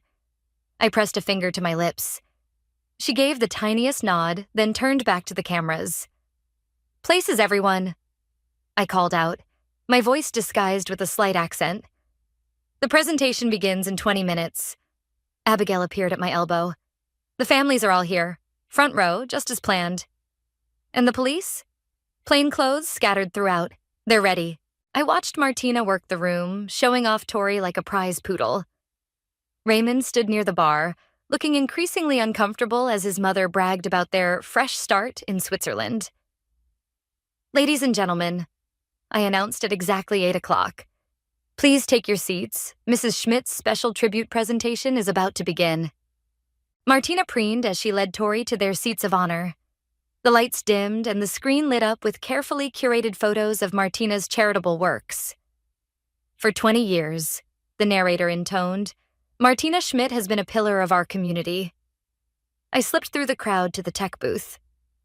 Now, I whispered to the operator. The screen flickered. Suddenly, instead of charity galas, there was Martina screaming at a terrified Tori for spilling juice on her designer rug. Then Martina threatening one of her previous victims. Photo after photo, video after video, each more damning than the last. Gasps filled the room. Martina leaped to her feet. Stop this immediately. Security, I called out. But our planted security team just stood watching. The evidence kept coming. Bank statements showing bribes, court documents revealing her pattern of manipulation, testimonies from families she'd destroyed. Who's responsible for this? Martina shrieked, spinning around wildly. I stepped into the light, removing my wig and glasses. I am. Andrea, she hissed. How dare you? No. I cut her off, my voice carrying through the microphone I'd concealed. How dare you? How dare you steal children from loving parents? How dare you traumatize innocent families? How dare you try to take my daughter? Security, remove this woman. They won't help you. Zara stood up, press badge gleaming. They're with us, just like the police officers scattered throughout this room. Tori broke free from Martina's grip and ran to me. I scooped her up, holding her close as she sobbed, "Mommy, mommy," into my shoulder. This is absurd. Martina tried to laugh, but her society friends were already backing away. These are obviously fabrications. Are they? One of the front row guests stood up. Like you fabricated evidence against me 15 years ago? Another rose. Like you threatened my family? Like you tried to steal my grandson? A third voice called out. Martina's perfect mask cracked. Raymond, tell them I only wanted what was best. What was best? Raymond stepped forward. Was it best when you bribed Judge Harrison? When you planned to smuggle my daughter out of the country? When you destroyed evidence of Andrea's fitness as a mother? I have proof of everything, Zara announced. My expose runs tomorrow. Every detail, every victim, every manipulation. Martina lunged for Tori, but two plainclothes officers intercepted her. Martina Schmidt, one said, producing handcuffs. You're under arrest for conspiracy, evidence tampering, judicial bribery. As they led her away, still screaming about ungrateful children and her ruined reputation, I held Tori closer. Is it over, Mommy? She whispered. Yes, baby. You're coming home. Raymond approached cautiously. Andrea, Not now, I said quietly. We'll talk later. Right now, our daughter needs us both. The ballroom had erupted into chaos. Reporters pushing forward, society friends fleeing the scandal, Martina's victims sharing their stories with police. Eliana and Abigail appeared beside us. Let's get you out the back, Eliana said. The media can wait. As we slipped away, I heard Martina's final shriek. I gave you everything. I am everything. But she was wrong. She was nothing now. And we were finally free. The morning after the gala, my living room filled with police officers, lawyers, and child services representatives. Tori sat in my lap, refusing to let go even for a moment. Mrs. Schmidt's being held without bail, Detective Morris explained. The evidence of judicial tampering alone. Will I have to testify? I asked, stroking Tori's hair. Not likely. We've got dozens of witnesses, documented evidence, and 3 judges admitting to accepting bribes. She's looking at serious time. Raymond paced by the window, phone buzzing constantly. Her lawyers quit. The society boards voted to remove her from every committee. It's like watching a house of cards collapse. Mommy, Tori tugged at my sleeve. Can I show you what Grandma made me do? My heart clenched. Of course, baby. She led me to the piano we'd kept in the corner. Sitting down, her small fingers began moving mechanically through scales. 6 hours a day, she said quietly. If I made a mistake, she'd make me start over. She said it would make me perfect like her. Raymond stopped pacing. 6 hours? She told me it was just casual lessons. There's nothing casual about your mother, I said. Tori, honey, you never have to play again if you don't want to. Can I just play Twinkle Twinkle like you taught me? Of course. As Tori picked out the simple melody, smiling for the first time in weeks, the doorbell rang. Eliana and Abigail stood there with Zara. You need to see this, Zara said, holding up the morning paper. The headline screamed, Society Matriarch's Reign of Terror Exposed. It's going viral, Abigail added. 3 more families have come forward already. And that's not all. Eliana pulled out her phone. Listen to this voicemail Martina left me from jail. Martina's voice filled the room, raw with rage. You treacherous snake! My own sister. I made you what you are. I'll destroy you all. Eliana stopped the playback. There's more, but it gets worse. The police are adding witness intimidation charges. How's she handling jail? I couldn't help asking. Not well. Detective Morris smirked. Apparently orange isn't her color. Tori's piano playing stopped. Is Grandma going to jail forever? Raymond knelt beside her. She did some very bad things, sweetheart. She has to face the consequences. Like when I have to sit in timeout? Something like that. I managed, fighting back tears at her innocence. The Child Services representative approached. We've reviewed everything. Given the circumstances, we're recommending immediate restoration of full custody to Andrea, with supervised visitation for Raymond until the divorce proceedings. No, I interrupted. No supervision needed. Raymond was a victim too. He's still Tori's father. Raymond looked at me gratefully. I don't deserve your forgiveness. This isn't about deserving. It's about healing. All of us. Zara cleared her throat. Speaking of healing, the families Martina targeted want to meet. They're talking about starting a support group.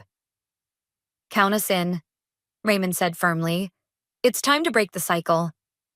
Suddenly, Tori started playing again. Not scales or classical pieces, but a simple, happy tune she was making up on the spot. That's beautiful, I said. It's for you, Mommy, and Daddy, and Aunt Eliana and Miss Abigail and everyone who helped bring me home. The room fell silent except for her improvised melody. Even the police officers stopped their note-taking to listen. Out of the mouths of babes, Eliana whispered. Detective Morris stood. We'll need more statements later, but for now, spend time with your daughter. The DA's office will be in touch about the case. As people filed out, Abigail lingered. Andrea, thank you for doing what I couldn't all those years ago. Thank you for helping me do it. After everyone left, it was just the 3 of us, me, Raymond, and Tori, our broken little family starting to heal. Can we have pancakes? Tori asked. Grandma never let me have pancakes. We can have anything you want, Raymond said. Then I want pancakes with Mommy and Daddy. We moved to the kitchen, Tori directing us like a tiny conductor as we gathered ingredients. When she wasn't looking, Raymond touched my arm. I know I messed up. We'll talk later, I said. Right now, our daughter wants pancakes. As flour dusted the counter and giggles filled the air, I realized something. Martina had tried to create her version of a perfect family through control and manipulation. But here, in this messy kitchen with imperfect pancakes and genuine laughter, we'd found something better. We'd found truth. The courthouse steps were crowded with reporters as Martina emerged in handcuffs. Her designer outfit had been replaced by standard prison garb, her perfectly coiffed hair now stringy and gray at the roots. 20 years, Raymond whispered, squeezing my hand. No possibility of parole for 15. I watched my former mother-in-law being led to the prison transport. She caught my eye and mouthed something that looked like, "I'll destroy you." But the threat felt empty now. "Ready to go home?" I asked. "Actually," he hesitated. "I was hoping we could talk about that." We found a quiet cafe near the courthouse. Tori was at school, her real school, not the elite private academy Martina had forced her into. "I've been offered a job," Raymond said. "Here in town, heading up a nonprofit that helps families affected by parental alienation." "That's wonderful. The thing is," he stirred his coffee endlessly. "I've been staying at Eliana's, but that was temporary. And I know we're technically separated, but seeing you with Tori these past few weeks, watching you fight for her, I realized what I almost lost. What I want to fight for. Raymond, I'm not asking to move back in. I know I need to earn back your trust. But maybe we could try counseling? Start with family dinner once a week?" Before I could answer, my phone buzzed. It was Zara. "Turn on the news now." I pulled up the local station on my phone. Footage showed police raiding Martina's mansion. "Evidence of decades of financial fraud," the reporter announced. Sources say Mrs. Schmidt had been embezzling from her own charities for years. In related news, 3 more judges have stepped down amid the growing corruption scandal. "She fooled everyone," Raymond said quietly. "Even me. Especially me." "Not everyone," I corrected. "Eliana knew. Abigail suspected. They just needed someone willing to stand up to her. Like you did." My phone buzzed again. A text from Tori's teacher. "Thought you'd want to see this." The attached photo showed Tori at show and tell, proudly holding up the newspaper article about Martina's conviction. "My mommy," the caption quoted, "says sometimes the bravest thing is telling the truth, even when people don't want to hear it."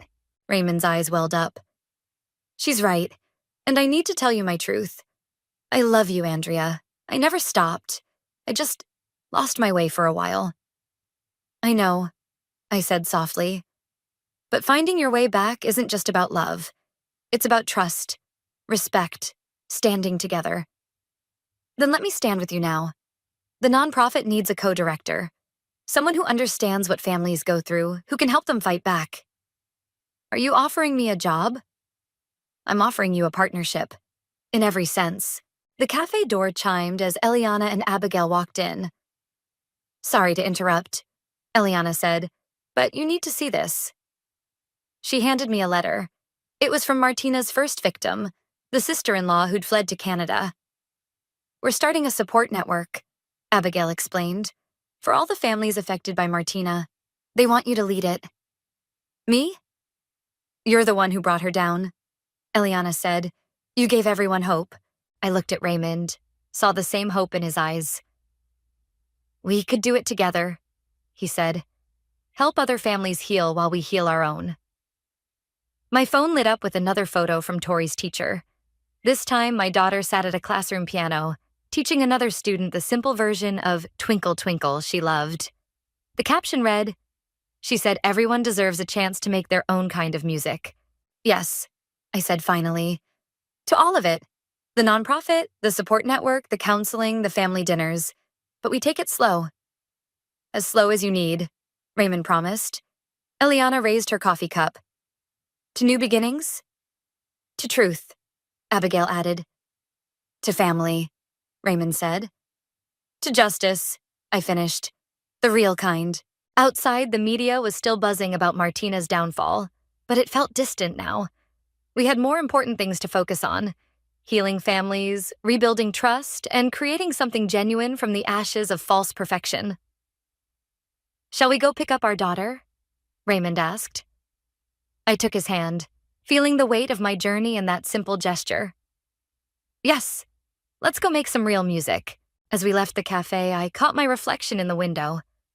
I saw someone stronger than the woman who'd lost her daughter, braver than the mother who'd fought back, wiser than the wife who'd trusted too easily. I saw someone ready to build something true. And this time, no one could take it away. The text message from my mother-in-law made my stomach drop. Family emergency meeting, tonight, 7 p.m. sharp, attendance mandatory. 10 years of marriage to Wyatt, and Kylie's messages still had the power to make me feel like that scared 22-year-old girl who first walked into their mansion. I'm Aaliyah, and this is the story of how I went from being the family's supposed gold digger to becoming their unexpected salvation. You don't have to go, Wyatt said, loosening his tie as he walked into our bedroom. My mother's being dramatic again. I set my phone down and met his concerned gaze. When isn't she? But this time feels different. Different how? Just a feeling. I smoothed my blazer, checking my reflection. The young woman who'd once trembled before the mighty Bryants was gone. In her place stood someone else entirely, someone they had no idea existed. Remember our first dinner with them? Wyatt asked, wrapping his arms around my waist. How could I forget? Your mother took one look at my second-hand dress and decided I was after your trust fund. I turned to face him. That prenup was quite the wedding gift. I'm still sorry about that. Don't be. It was the best motivation I've ever received. My phone buzzed again. This time it was Christian. You ready for tonight, boss lady? I smiled, typing back, as ready as I'll ever be. What's Christian saying? Wyatt asked, trying to peek at my screen. I locked my phone quickly. Just checking in. You know how he worries. The drive to his parents' house was tense. Each mile brought back memories. Kylie's snide comments about my background, Luke's condescending financial advice, the whispered conversations that stopped when I entered rooms. They're going to love what you've done with the charity foundation, Wyatt said, squeezing my hand as we pulled up to the gates. If only he knew. Elisa's car was already parked in the circular driveway. She stood by the entrance, pacing and biting her nails. A habit from childhood that only emerged when something was seriously wrong. Thank God you're here, she said, hurrying toward us. Mom's on a warpath. What's going on? Wyatt asked. I don't know exactly, but Dad's been locked in his study all day, and Mom keeps making these weird calls. We followed her inside. The mansion hadn't changed. Still the same oppressive grandeur, still the same portrait of Kylie in her debutante dress dominating the foyer. There you are. Kylie's voice cut through the air like a knife. She stood at the top of the stairs, perfectly coiffed as always. We've been waiting. Luke appeared behind her, his usual confident stance replaced by something more rigid, almost fearful. What's this about, Mom? Wyatt asked as we climbed the stairs. Oh, you'll see. She turned her ice blue eyes on me. We have quite a lot to discuss with your wife. The way she said wife, like it was something dirty, made my blood boil. But I kept my face neutral, years of practice serving me well. We filed into Luke's study. The room smelled of expensive cigars and aged leather, but something was different. The prized art pieces that usually lined the walls were missing. Sit, Kylie commanded, pointing to the chairs arranged before Luke's desk. I took my seat, noting how Elisa chose to stand by the window instead of joining her mother's side. Interesting. We know what you've been doing, Kylie said, placing a folder on the desk between us. Did you really think you could get away with it? Get away with what exactly? I asked, my voice steady despite my racing heart. The transfers, the shell companies, the offshore accounts. Luke spoke for the first time, his voice heavy. We've tracked it all. Wyatt stood up. What are you talking about? Your wife, Kylie spat, has been systematically stealing from this family for years, and we have proof. I couldn't help it. I laughed. The sound seemed to startle everyone in the room. Something funny about fraud, Aaliyah? Luke demanded. I reached for the folder, flipping it open with steady hands. Inside were transaction records, business filings, and investment reports. They had indeed been tracking something, just not what they thought.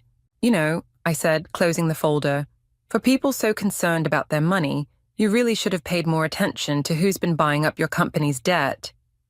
The color drained from Luke's face. What is she talking about? Wyatt asked, looking between his parents and me. I stood up, smoothing my skirt. I think it's time we had a different kind of family meeting, one where we discuss how I'm going to save your empire from collapse.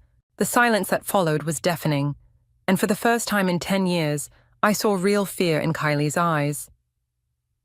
What do you mean, save our empire? Kylie's perfectly manicured nails dug into the leather of Luke's desk chair.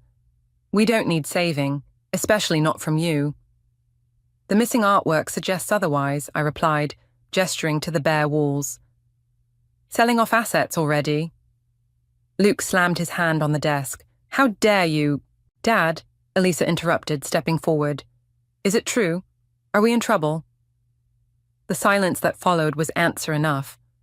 Wyatt moved closer to me, his expression a mix of confusion and dawning realization. Aaliyah, what's going on? He asked quietly. I pulled out my phone and dialed Christian. Send them in, I said, then ended the call. Send who in? Kylie demanded. My team of financial advisors. They're waiting outside with detailed reports of your company's current position. I met Luke's gaze. Including the 3 failed development projects you've been hiding from your board. Luke collapsed into his chair, suddenly looking every bit his 60 years. How did you...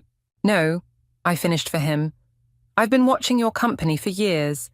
The Caribbean resort project that went belly up. The failed tech startup investments. The mounting debt you've been shuffling between subsidiaries. Wyatt's face hardened. Dad, is this true? Before Luke could answer, the study door opened. 3 people in suits entered, carrying tablets and folders. They silently distributed documents to everyone in the room. Page 1 shows your current debt position, I explained, my voice steady. Page 2 shows who holds that debt. Pay particular attention to the highlighted sections. The room fell silent as they read.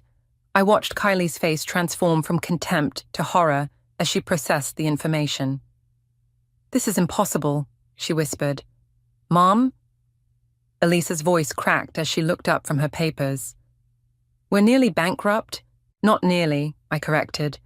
You would be, if not for the anonymous investor who's been buying up your debt for the past 3 years.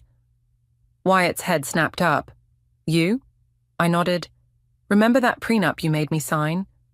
The one that specified I couldn't touch any family assets or claim any part of the family business? I allowed myself a small smile. Well, I followed those terms to the letter. I built something of my own instead. The charity foundation, Wyatt said slowly. It wasn't just a charity, was it? The foundation was real enough, but it was just one branch of what I created. I turned to my team. Show them the Artemis Group portfolio. More documents were distributed. I watched as understanding dawned on their faces. 15 billion in assets, I stated clearly. Built from scratch over 10 years. No family money, no connections, just hard work and determination. The same determination you tried to break with your accusations and prenup. Impossible, Kylie repeated, but her voice was weaker now. The woman you dismissed as a gold digger now owns enough of your debt to force a takeover, I continued, but that's not what I want. Luke leaned forward. What do you want? Originally, revenge, to prove you wrong, to show you exactly who you underestimated. I sat down next to Wyatt, taking his hand. But now I want to help. Why would you help us? Kylie demanded, though her usual venom was missing. Because despite everything, I love your son, and because sometimes the best revenge is showing mercy when you could choose destruction. Elisa moved to stand beside me. I've seen the numbers, Mom. We need her help. This is a trick, Kylie insisted, but even she didn't seem to believe it anymore. No tricks, I said firmly. Just business. I have a proposal that will save your company, protect the jobs of thousands of employees, and restore the legacy you're so proud of. But it comes with conditions. What conditions? Luke asked. I stood up, straightening my blazer. First, you'll stop treating me like an outsider trying to steal your fortune. The irony of that should be clear by now. Wyatt squeezed my hand, and I drew strength from his touch. Second, we'll restructure the company leadership. No more hiding failures or cooking books. Everything transparent, everything above board. And third? Luke prompted. Third, I said, looking directly at Kylie. You'll apologize. Not just to me, but to every person you've looked down on, every employee you've belittled, every family member you've manipulated. It's time for things to change. The room fell silent again, broken only by the sound of Kylie's shuddering breath. Take the night to think about it, I said, gathering my things. My team will leave the documents with you. Call me when you're ready to discuss terms.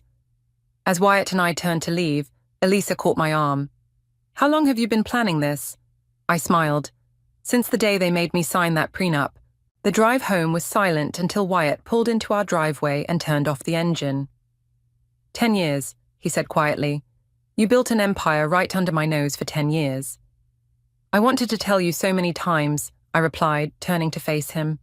But I needed to do this on my own. Show me, he said suddenly. Show me everything. 20 minutes later, we sat in my home office, a room Wyatt had always assumed was just for my charity work. I logged into my computer and pulled up the Artemis Group's main database. It started small, I explained, clicking through various projects. Remember that tiny consulting firm I started? The one in the spare bedroom of our first apartment? That's the one. Every client taught me something new. Every contract built my network. I pulled up an old photo of me and Christian working late in that cramped bedroom. Christian believed in me when no one else did. Except me, Wyatt interjected. I always believed in you. You did, I acknowledged, but you also let your family convince you I needed to be controlled. He flinched. The prenup, I agreed. Your mother's crowning achievement in protecting the family fortune from the gold-digging nobody. I clicked through more slides, showing the progression of my business. Each success led to bigger opportunities. I reinvested everything. Lived well below our means. Remember how your mother mocked my off-the-rack clothes? While you were secretly building a billion-dollar company.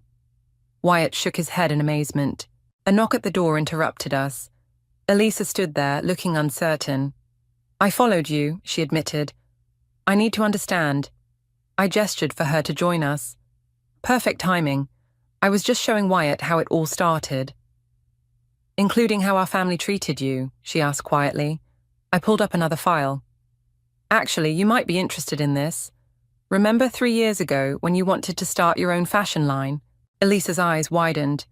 The mysterious investor who backed out at the last minute. Was me, I confirmed. Through a shell company. Your parents had already sabotaged your plans by threatening other potential investors. I couldn't let them know I was involved. But why pull out? Because I saw how they were manipulating you, using the promise of funding to keep you under their control. I met her eyes. You needed to break free on your own terms. Like you did, she whispered. Look at this, Wyatt said, pointing to the screen. The Thompson Development Project, that was you. I nodded. Your father's biggest competitor. When they started struggling, I stepped in, saved 3,000 jobs and turned the company around. While Dad's project failed, Elisa added. Because he refused to listen to his advisors, I explained. His pride cost the company millions. My phone buzzed. A text from Christian. Board members are getting nervous. Luke's been making calls. Your father's trying to rally support, I told them, showing them the message. But he doesn't realize I've spent years building relationships with every major player in his company. What happens now? Wyatt asked. I pulled up one final document. This is my proposal for restructuring the company. New management, new direction, complete transparency. Mom will never accept it, Elisa said. She doesn't have a choice. The company's drowning in debt, and I own most of it. You could destroy them, Wyatt realized. I could, I agreed. One phone call and 10 generations of your family's legacy crumbles. But you won't, Elisa said with certainty. No, I won't, because this was never about destruction. It was about proving my worth. I closed my laptop. And about showing that success doesn't have to come at the cost of others' dignity. Wyatt took my hand. I'm sorry I didn't protect you from them. I didn't need protection, I replied. I needed respect, and now I've earned it. What about the charity foundation? Elisa asked. Was that all just a cover? I smiled, pulling up photos of the education centers we'd built, the scholarships we'd funded. The foundation is very real, because unlike your parents, I believe wealth comes with responsibility. My phone buzzed again. Luke's name appeared on the screen. Ready to face them again? Wyatt asked. I stood up, straightening my shoulders. I've been ready for 10 years. I'm coming with you, Elisa declared. It's time someone stood up to them. As we prepared to leave, I caught my reflection in the window. The scared young bride was gone forever, replaced by someone who had turned rejection into resolve, and humiliation into triumph.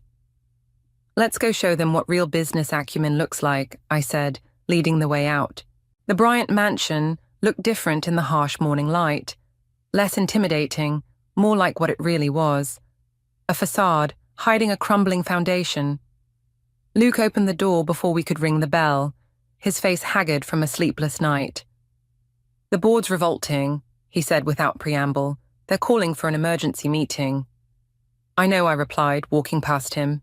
I called it. Kylie stood in the study, surrounded by stacks of financial documents. Her perfect makeup couldn't hide her red-rimmed eyes. You've been busy, I observed, noting the empty coffee cups littering the desk. How did we miss this? She demanded. How did we not see you building this empire? Because you were too busy watching me fail, I answered. Every criticism, every snide remark about my clothes, my background, my ambitions. You were so focused on tearing me down that you never noticed me rising.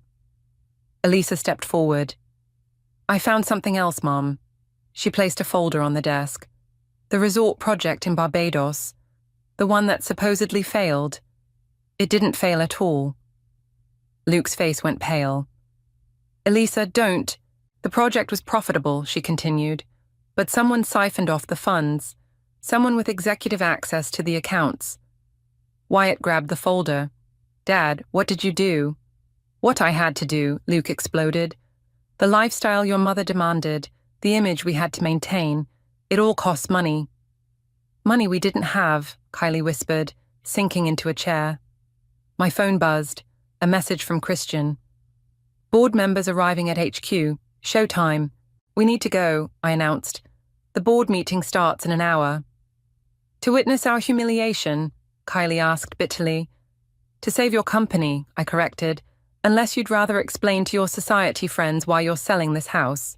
The drive to headquarters was tense. I rode with Wyatt and Elisa, while Luke and Kylie followed in their car. As we pulled into the executive parking garage, I spotted familiar faces gathering. Board members I'd cultivated relationships with over the years, never revealing my true identity. Mrs. Harrison, called out George, the head of the board. I didn't expect to see you here. Actually, I said, extending my hand, it's Mrs. Bryant, but you know me better as the CEO of Artemis Group. His jaw dropped. Around us, other board members whispered and pointed. Shall we begin? I gestured toward the elevator. The boardroom was packed. Luke and Kylie slipped in last, taking seats at the far end of the table.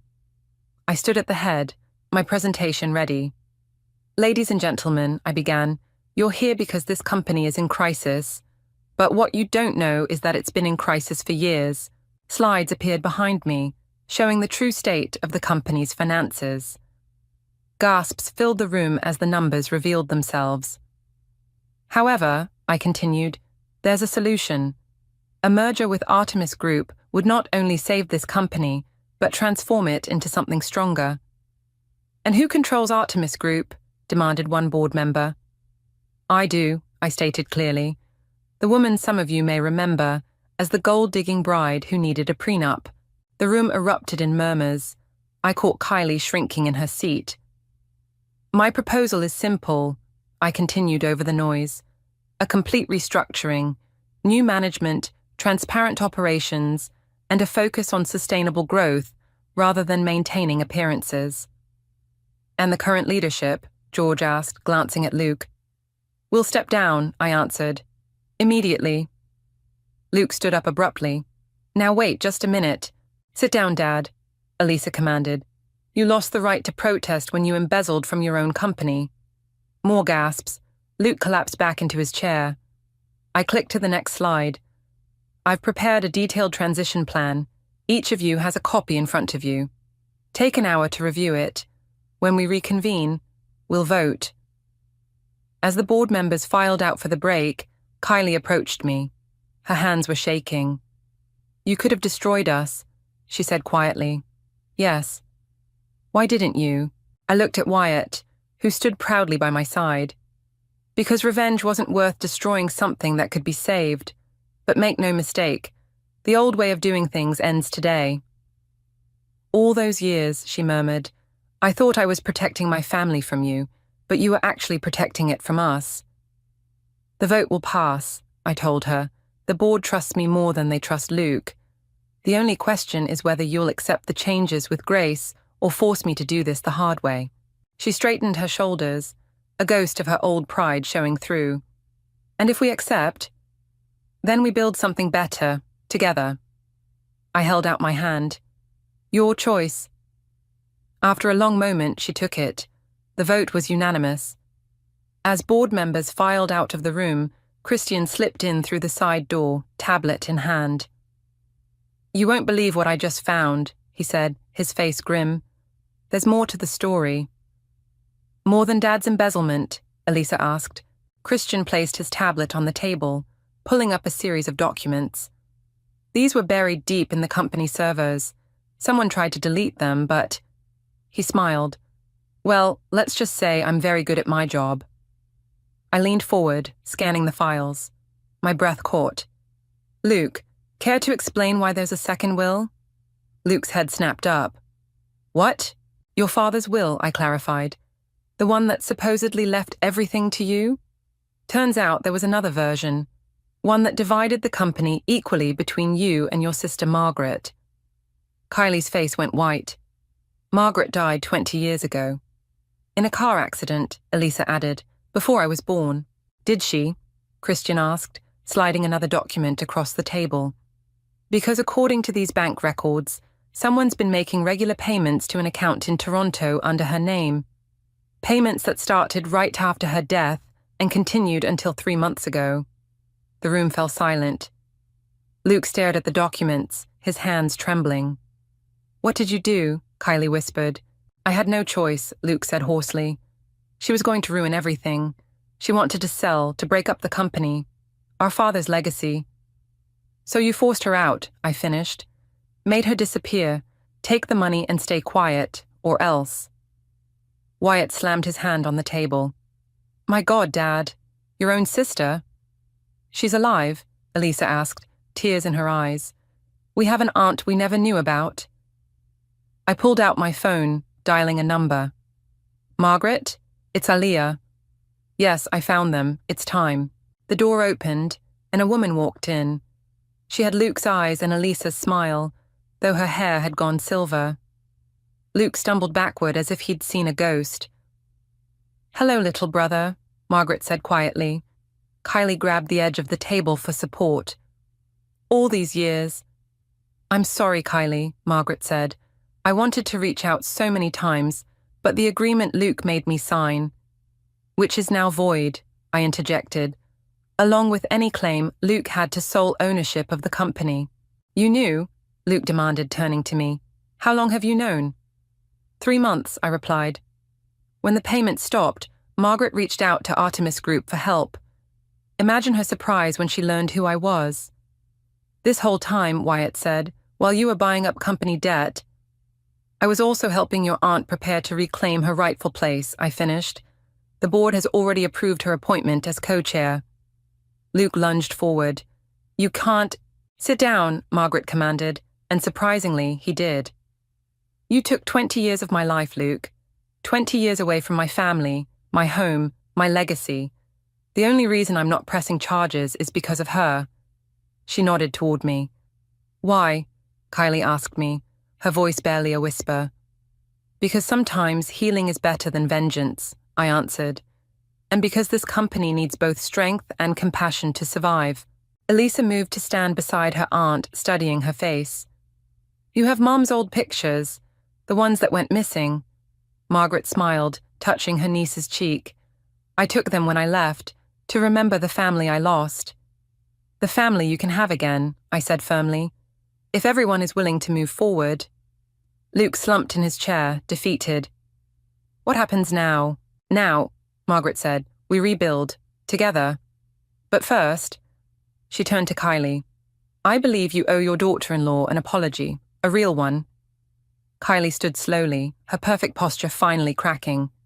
Aaliyah, Take your time, I said. We have plenty of it now. I was wrong, she managed. About everything. You weren't trying to steal from this family. You were trying to save it. From us. From what we'd become. Wyatt took my hand, squeezing it gently. The new board meets tomorrow, I announced. Margaret and I will lead the transition team. Luke, you'll provide a full accounting of all diverted funds. Kylie, you'll help Elisa launch her fashion line, properly this time. And me? Wyatt asked. I smiled. You, my love, get to watch your wife and aunt transform your family's company into something worthy of its name. Margaret picked up the original will, running her fingers over her father's signature. He would have liked you, Aaliyah. You have his spirit. Speaking of spirit, Elisa said, wait until the society papers get hold of this story. They won't, I replied. Some things are better kept in the family. Now, shall we get to work? 3 weeks into the transition, I found Luke waiting in my office before dawn. The security logs showed he'd arrived at 4 a.m. Burning the midnight oil, I asked, setting down my coffee. We need to talk, he said, sliding a folder across my desk. Privately. I opened the folder and immediately recognized the pattern. More hidden accounts, more diverted funds, but these were different. These led to offshore holdings I hadn't discovered. How much, I asked. Enough to sink everything, he replied. Even your merger won't save us if this comes out. I studied his face, noting the calculated desperation in his eyes. What do you want, Luke? A deal, off the books. He leaned forward. I'll make these accounts disappear permanently. In exchange, I keep my position and full voting rights. Blackmailing your way back to power? I closed the folder. Not very original. I'm trying to protect this family. No, I said, standing up. You're trying to protect yourself. Again. The door opened, and Margaret walked in, followed by Wyatt and Elisa. Right on time, I said, handing Margaret the folder. Luke's face went pale. You knew they were coming. I knew you'd try something like this, I replied. The question was when, not if. We've been tracking your movements for days, Wyatt said, his voice hard. Every call, every meeting, every desperate attempt to hide what's left of your schemes. Elisa stepped forward. Did you really think you could outmaneuver her, after everything we've seen? You don't understand, Luke protested. These accounts, if they become public... They already are, Margaret interrupted, turning on the television mounted on the wall. The morning news was running a special report. Breaking, major corporate corruption exposed. Anonymous whistleblower reveals decades of financial fraud. You didn't, Luke whispered. I didn't, I confirmed. You did. Every desperate move you made in the past 3 weeks. We were waiting, watching, documenting. The SEC has everything, Margaret added. Every account, every transaction, every attempt to cover your tracks. Luke lunged for the door, but Wyatt blocked his path. Sit down, Dad. It's over. The reporters will be here in an hour, I said, checking my watch. The board in 2. By noon, the markets will open, and everyone will know. You'll destroy the company, Luke said. Everything I built. Everything you stole, Elisa corrected.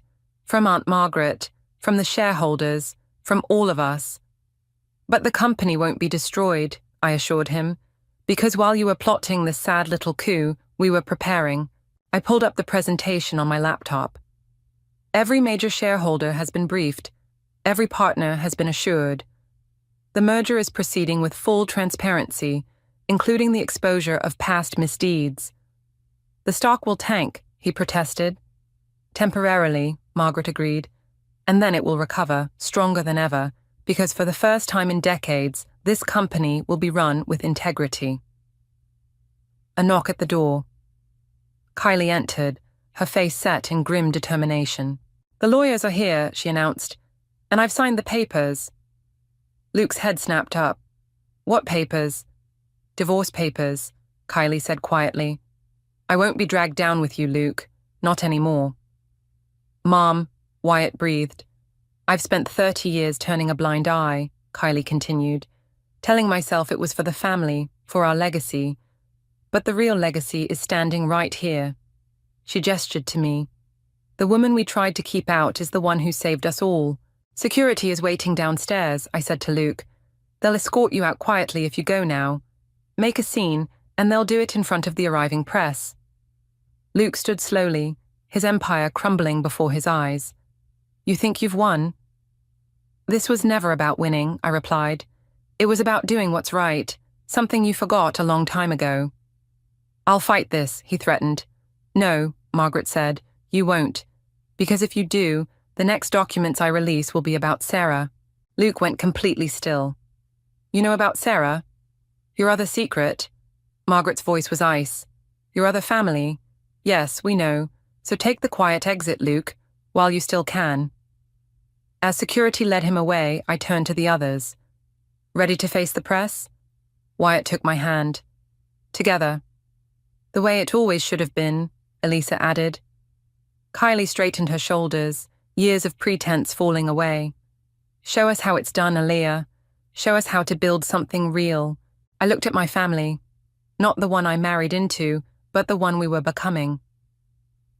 "Let's go make history." The elevator dinged, and we could hear the first reporters arriving in the lobby below. It was time to step into the light. The press conference was a circus. Camera flashes exploded as we took our seats at the long table, microphones arranged before us like soldiers standing at attention. "Ladies and gentlemen," I began, "thank you for coming. Today marks a new chapter in our company's history." A reporter's hand shot up immediately. "Is it true Luke has been arrested?" "My father," Wyatt answered, his voice steady, "is cooperating with authorities. We'll let the justice system handle that aspect." "Ms. Margaret," another reporter called out, "how does it feel to return after 20 years? Margaret smiled, the cameras catching her grace under pressure. "Like coming home, but more importantly, like being part of something honest and new." "Mrs. Bryant," several voices called out at once. I nodded to a reporter in the front row. "Your rise from supposed gold digger to corporate savior is remarkable. Was this revenge?" "No," I said firmly. "This was restoration, of value, of integrity, and of family." Kylie stepped forward to the microphone, surprising us all. "If I may," she said, her voice clear and strong, "I owe everyone in this room an apology, but especially my daughter-in-law." The room fell silent. 10 years ago, I forced this brilliant woman to sign a prenuptial agreement because I thought she was beneath us. Today, she sits here having saved not just our company, but our family's soul. Cameras clicked frantically as Kylie turned to face me directly. "Aaliyah, I was wrong. Catastrophically, unforgivably wrong. And I'm not just apologizing to you, but to every person I've ever looked down on, every employee I've belittled, every life I've touched with my arrogance." Elisa reached over and squeezed my hand under the table. A business reporter stood up. "The stock has dropped 30% since the announcement. How do you plan to stabilize the company?" I gestured to Christiane, who distributed packets to the press. "Inside, you'll find our complete restructuring plan. The merger between Artemis Group and the existing company creates one of the strongest entities in the market. More importantly, it's built on a foundation of transparency." "And the leadership structure," someone else called out. "Margaret and I will co-chair the board," I announced. "Elisa will head our new fashion division. Wyatt will lead international operations. And Kylie..." "We'll be stepping back," Kylie finished. "It's time for new blood, new ideas, and new values." The questions continued for an hour. We answered each one directly, honestly, holding nothing back. As the conference wound down, A young reporter raised her hand. Mrs. Bryant, what would you say to other women facing discrimination and prejudice in corporate America? I leaned into the microphone. Build your own table. They may not let you sit at theirs, but nothing stops you from creating something better. And when you succeed, remember to leave room for others to join you. After the press cleared out, we gathered in the boardroom. The stock had stabilized, ending only 15% down, better than expected. They're calling you the silent queen on social media, Elisa said, showing me her phone. The woman who built an empire in secret while they underestimated her.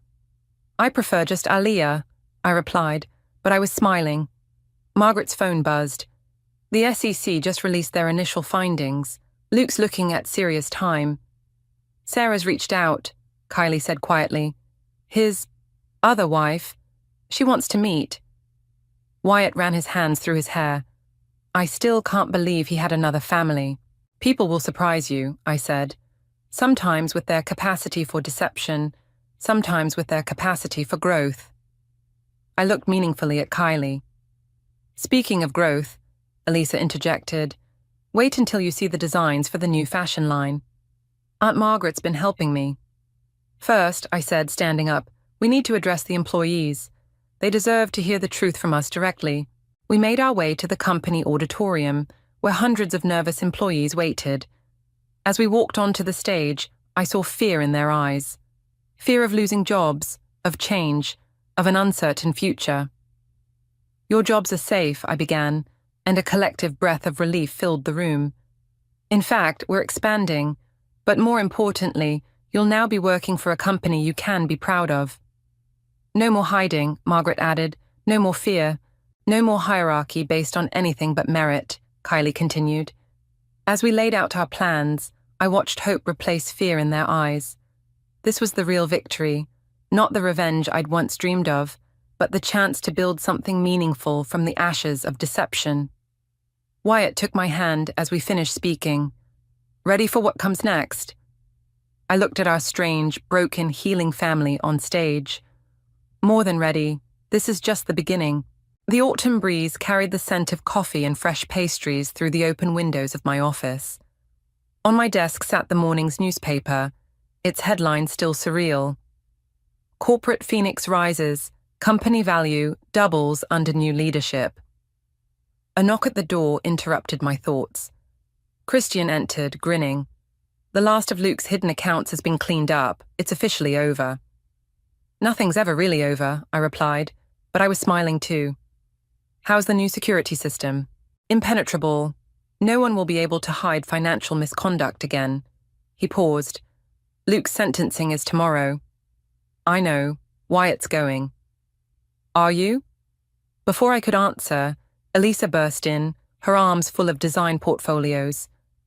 The Paris Fashion Week invitations just arrived, and you'll never believe who's coming with us. Try me, I said, already knowing. Mom! Elisa's eyes sparkled. She's been helping with the designs. Actually helping, not just criticizing. And Aunt Margaret's handling the business negotiations. The door opened again, and Kylie herself walked in, looking different than I'd ever seen her. Gone were the designer suits and perfect coif. Instead, she wore jeans and a simple blouse, her hair loose around her shoulders. The models are ready for the final fitting, she announced, and I've been thinking about adding a line for working women. Practical, but elegant. Like you've become, I suggested. She smiled, a real smile, not the society mask she used to wear. I'm learning. Finally. Margaret joined us, tablet in hand. The board meeting's about to start, ready to show them the quarterly results.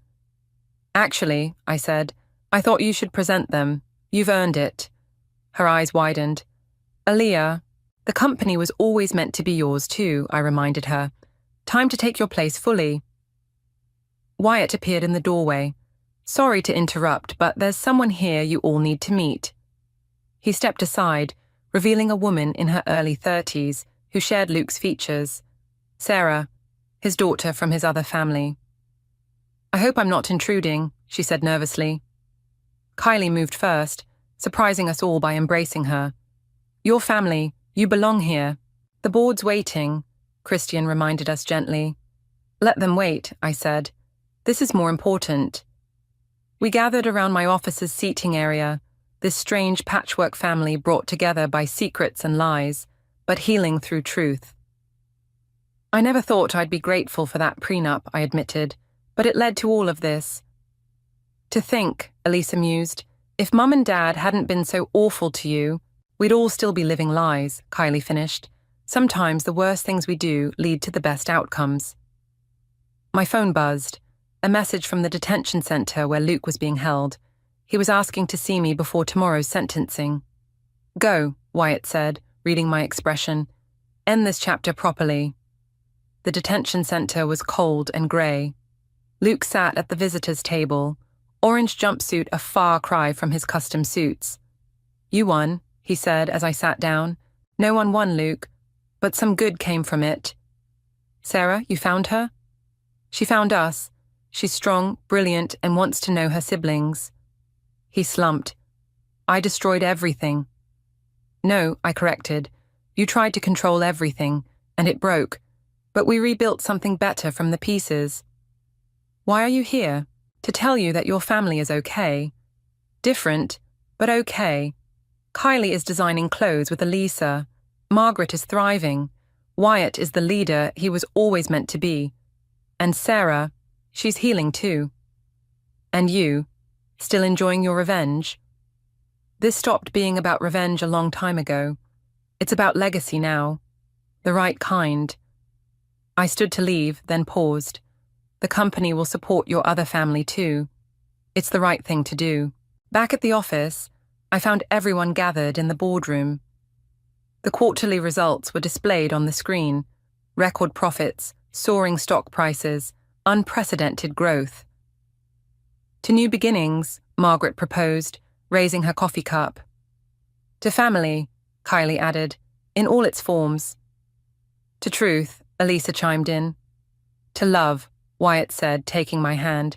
I looked around at these people who had become so much more than in-laws. To all of it, I said.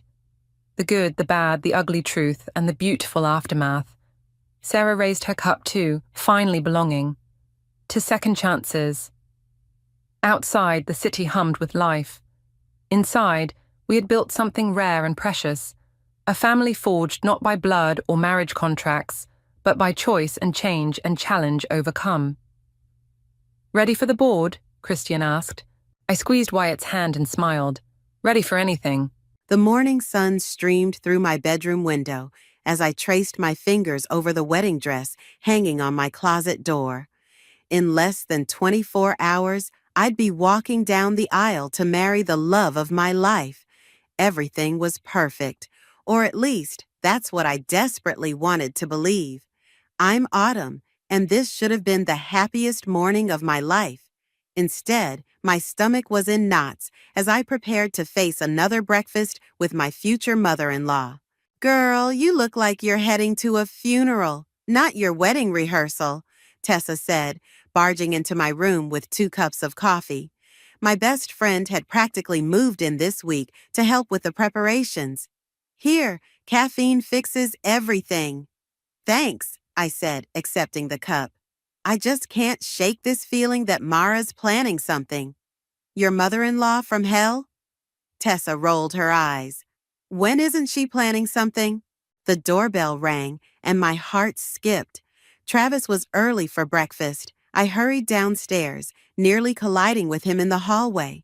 His smile still made my knees weak, even after 3 years together. There's my beautiful bride, he said, pulling me into a kiss. Travis, darling. Mara's voice cut through our moment like a knife. She swept in behind him, uninvited as usual. Oh, Autumn, you're not dressed yet? And your hair? I forced a smile, very aware of my messy bun and yoga pants. Good morning, Mara. We weren't expecting you for another hour. Well, I thought I'd come early to help. There's so much to do, and we want everything to be... She paused, her eyes scanning our modest living room. Adequate. Travis squeezed my hand. Mom, please, we talked about this. About what? She blinked innocently. I'm only trying to help. After all, it's not every day my only son marries Another pointed pause. Well, let's have breakfast, shall we? Tessa appeared with a tray of freshly baked croissants. These just came out of the oven. Autumn made them herself. How quaint, Mara said, delicately picking one up. In our family, we usually have our staff handle the cooking. Well, in my family, we believe in doing things ourselves, I replied, my voice steady. Travis loves my baking, don't you, honey? Best croissants I've ever had, he said, grabbing one and taking a big bite. Mara's perfectly lined lips twitched. Yes, well, speaking of the wedding, I took the liberty of making some last-minute changes to the seating arrangement. What changes? I asked, my coffee cup freezing halfway to my mouth. Oh, just minor adjustments. I moved your cousin Rachel to the back. We can't have someone with blue hair in the primary wedding photos, can we? And your friend Jack, the one with the... She wrinkled her nose. Tattoos. He's now at the overflow table. Mom, Travis interjected, you can't just change things without asking?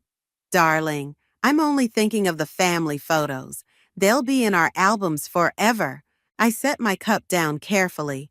Mara, Rachel is my only remaining family since my parents passed. She's sitting at the main table, and that's final. The room went silent.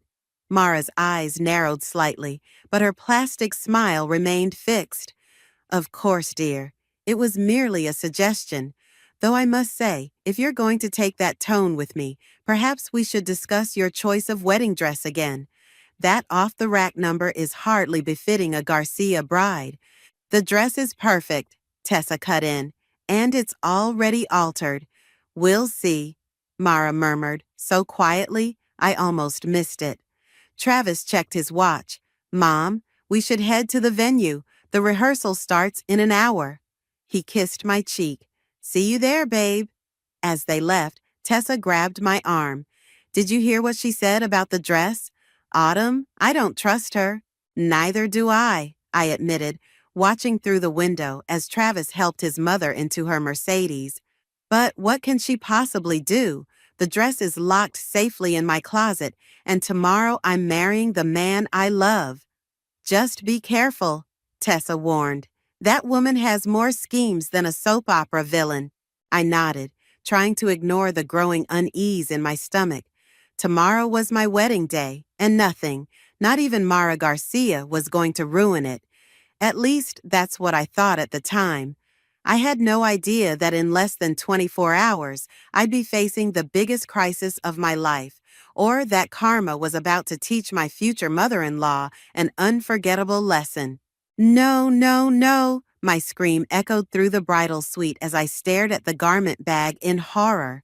Where my beautiful wedding dress should have been hung, what looked like a thrift store reject, yellowed, stained, and at least 3 decades old.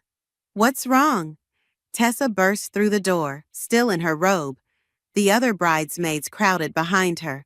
My hands shook as I unzipped the bag completely. My dress? It's gone. This thing is in its place. That's impossible, Tessa said, rushing to my side. I saw you hang it up last night after the rehearsal dinner. You double-checked everything. A soft knock at the door made us all jump. Just checking if the bride is ready to start getting dressed. Mara's sickeningly sweet voice called out. Don't let her in, I whispered to Tessa, but it was too late. Mara glided into the room, immaculate in her designer outfit. Oh my, she gasped, pressing a manicured hand to her chest. What happened to your dress, dear? The false concern in her voice made my blood boil. You know exactly what happened. Are you suggesting I had something to do with this? Mara's eyes widened in mock offense. Really, Autumn, your paranoia is showing. Perhaps this is a sign that you're not ready to join our family. Stop it, I snapped, stepping closer to her. Where is my dress? How should I know? Though, I must say, this older dress might be more appropriate for someone of your background. We can't all afford couture, can we? Tessa grabbed my arm before I could respond. I'm calling the police. Over a missing dress? Mara laughed. Don't be dramatic. The ceremony starts in 3 hours. Maybe you should focus on finding something else to wear instead of throwing around baseless accusations. As she turned to leave, she paused at the door. Oh, and Autumn, do try to keep this little incident quiet. We wouldn't want to upset Travis on his big day, would we? The door clicked shut behind her, and I collapsed into a chair, fighting back tears. That witch, Tessa fumed, pacing the room. She must have gotten a copy of the key card somehow. I bet she has the dress hidden somewhere. We don't have time to search the whole venue, I said, my voice hollow. And she's right. We can't tell Travis. He's already stressed about his father not being here. Then we fight back, Tessa declared, pulling out her phone. Remember that boutique owner I told you about? Jasmine? She owes me a favor, and she's known for working miracles. A boutique owner can't help us now, I said, staring at the ruined dress. The ceremony's in 3 hours. Trust me, Tessa insisted, already dialing. Jasmine isn't just any boutique owner. She's— Another knock interrupted us. The wedding planner, Yvette, poked her head in. Everything okay? I just saw Mara looking rather pleased with herself. No, everything is not okay, Tessa exploded, explaining the situation. Yvette's face darkened. I've worked hundreds of weddings, but I've never seen a mother-in-law stoop this low. Want me to accidentally spill red wine on her dress? Despite everything, I laughed. No, we need to be smarter than that. An idea began forming in my mind. Tessa, make that call. Yvette, I need you to keep Mara busy. Give her some crisis to manage. Something about the catering, maybe? On it, Yvette said with a wink. I can stage quite a convincing meltdown about the wrong appetizers being delivered. As they sprang into action, I stood up and faced the mirror. My reflection showed a woman on the edge of either a breakdown or a breakthrough. Mara wanted to humiliate me, to prove I didn't belong in her perfect world, but she had no idea who she was dealing with. Jasmine's on her way, Tessa announced, ending her call. She says to tell you she's bringing reinforcements. I nodded, a calm determination replacing my panic. Good, because we're not just going to fix this. We're going to make sure Mara never forgets this day. What are you planning? Tessa asked, a slow smile spreading across her face. Let's just say, I replied, picking up the ruined dress, Karma's about to make a very fashionable entrance. The next 3 hours would either make or break my wedding day. But as I heard Yvette's voice down the hall, already launching into her performance about mixed-up food orders, I felt a surge of hope. Mara thought she had won, but she was about to learn a valuable lesson about underestimating the wrong bride. The bridal suite door burst open exactly 20 minutes later, revealing a striking woman in her 40s wheeling a large garment bag. Behind her, a tall man struggled with what looked like a mobile workshop of sewing supplies. So, we have a mother-in-law situation? Jasmine asked, sweeping into the room like a force of nature. Her eyes fell on the ruined dress and narrowed. Oh, this is personal. Jasmine, thank you for coming. Tessa rushed forward. This is Autumn. Darling, save the thanks. When Tessa told me what happened, I canceled 3 appointments. No one ruins a bride's day on my watch. She turned to her assistant. Asher, set up over there. We have 2 hours and 40 minutes. I watched in amazement as Asher transformed a corner of the suite into a mini atelier, complete with a portable sewing machine and what seemed like endless supplies. Now, Jasmine said, unzipping her garment bag, let's see what we have to work with. She pulled out something that made my jaw drop, a stunning white gown that seemed to shimmer in the light. That's a Jasmine Clark original, I gasped, finally recognizing her. You're the Jasmine Clark? The one and only, she winked, And this is just the beginning. Asher, the lace panels. But these dresses cost a fortune, I protested. I can't possibly— Stop right there. Jasmine held up a hand. Your mother worked for me for 15 years. Sarah was more than an employee. She was family. When Tessa mentioned your name, I knew exactly who you were. Tears welled in my eyes at the mention of my mother. You knew her? She was my head seamstress until the accident, and she would be damned if she let some stuck-up society woman ruin her daughter's wedding day. Jasmine's eyes softened. Now, let's make some magic. The next 2 hours were a blur of activity. Jasmine and Asher worked with incredible precision, transforming the dress while Tessa ran interference, keeping curious bridesmaids at bay. Through the door, we could hear Yvette still orchestrating her catering crisis, keeping Mara thoroughly distracted. Almost there, Jasmine muttered, making minute adjustments. Asher, the pearl detailing. A knock at the door made us all freeze. Autumn? It's Travis. Mom said something about problems with your dress? My heart stopped. Just a minor issue, honey. Everything's fine. Are you sure? I can help. No, we all shouted in unison. It's bad luck to see the bride before the wedding, Tessa called out, shooting me a panicked look. Okay, Travis sounded uncertain. But if you need anything— She's in good hands, Jasmine called out, putting the final touches on the dress. Your bride will be ready on time, Mr. Garcia. After his footsteps faded, I turned to the mirror and gasped.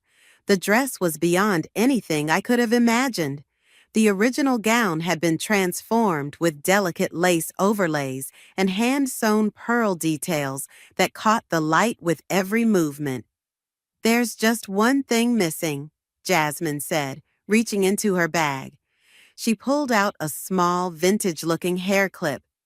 Your mother wore this at her wedding. She left it with me for safekeeping, saying someday it would be yours. My hands trembled as I took the clip. I thought all her things were lost in the move after— She knew what she was doing, Jasmine smiled. Now, let's get you into this dress. We have a mother-in-law to educate about karma. As Tessa and Jasmine helped me into the gown, Asher peeked out the door. Heads up, the dragon lady is heading this way, and she looks smug.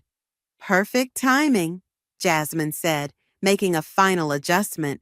Autumn, are you ready? I stood tall, feeling the smooth fabric settle around me. More than ready. Remember, Jasmine whispered, the best revenge isn't just about getting even. It's about rising above while looking absolutely fabulous. The door handle turned, and I could practically feel Mara's anticipation of my humiliation on the other side. But as I caught my reflection one last time, I knew she was in for a surprise. The woman in the mirror wasn't a victim. She was a vision, and she was about to teach her future mother-in-law an unforgettable lesson about messing with the wrong bride. Places, everyone, Jasmine commanded softly. It's showtime. Mara's face as she entered the room was a study in shock. Her perfectly painted mouth fell open, and for once, she seemed completely lost for words. Oh, Mara, I exclaimed with fake brightness.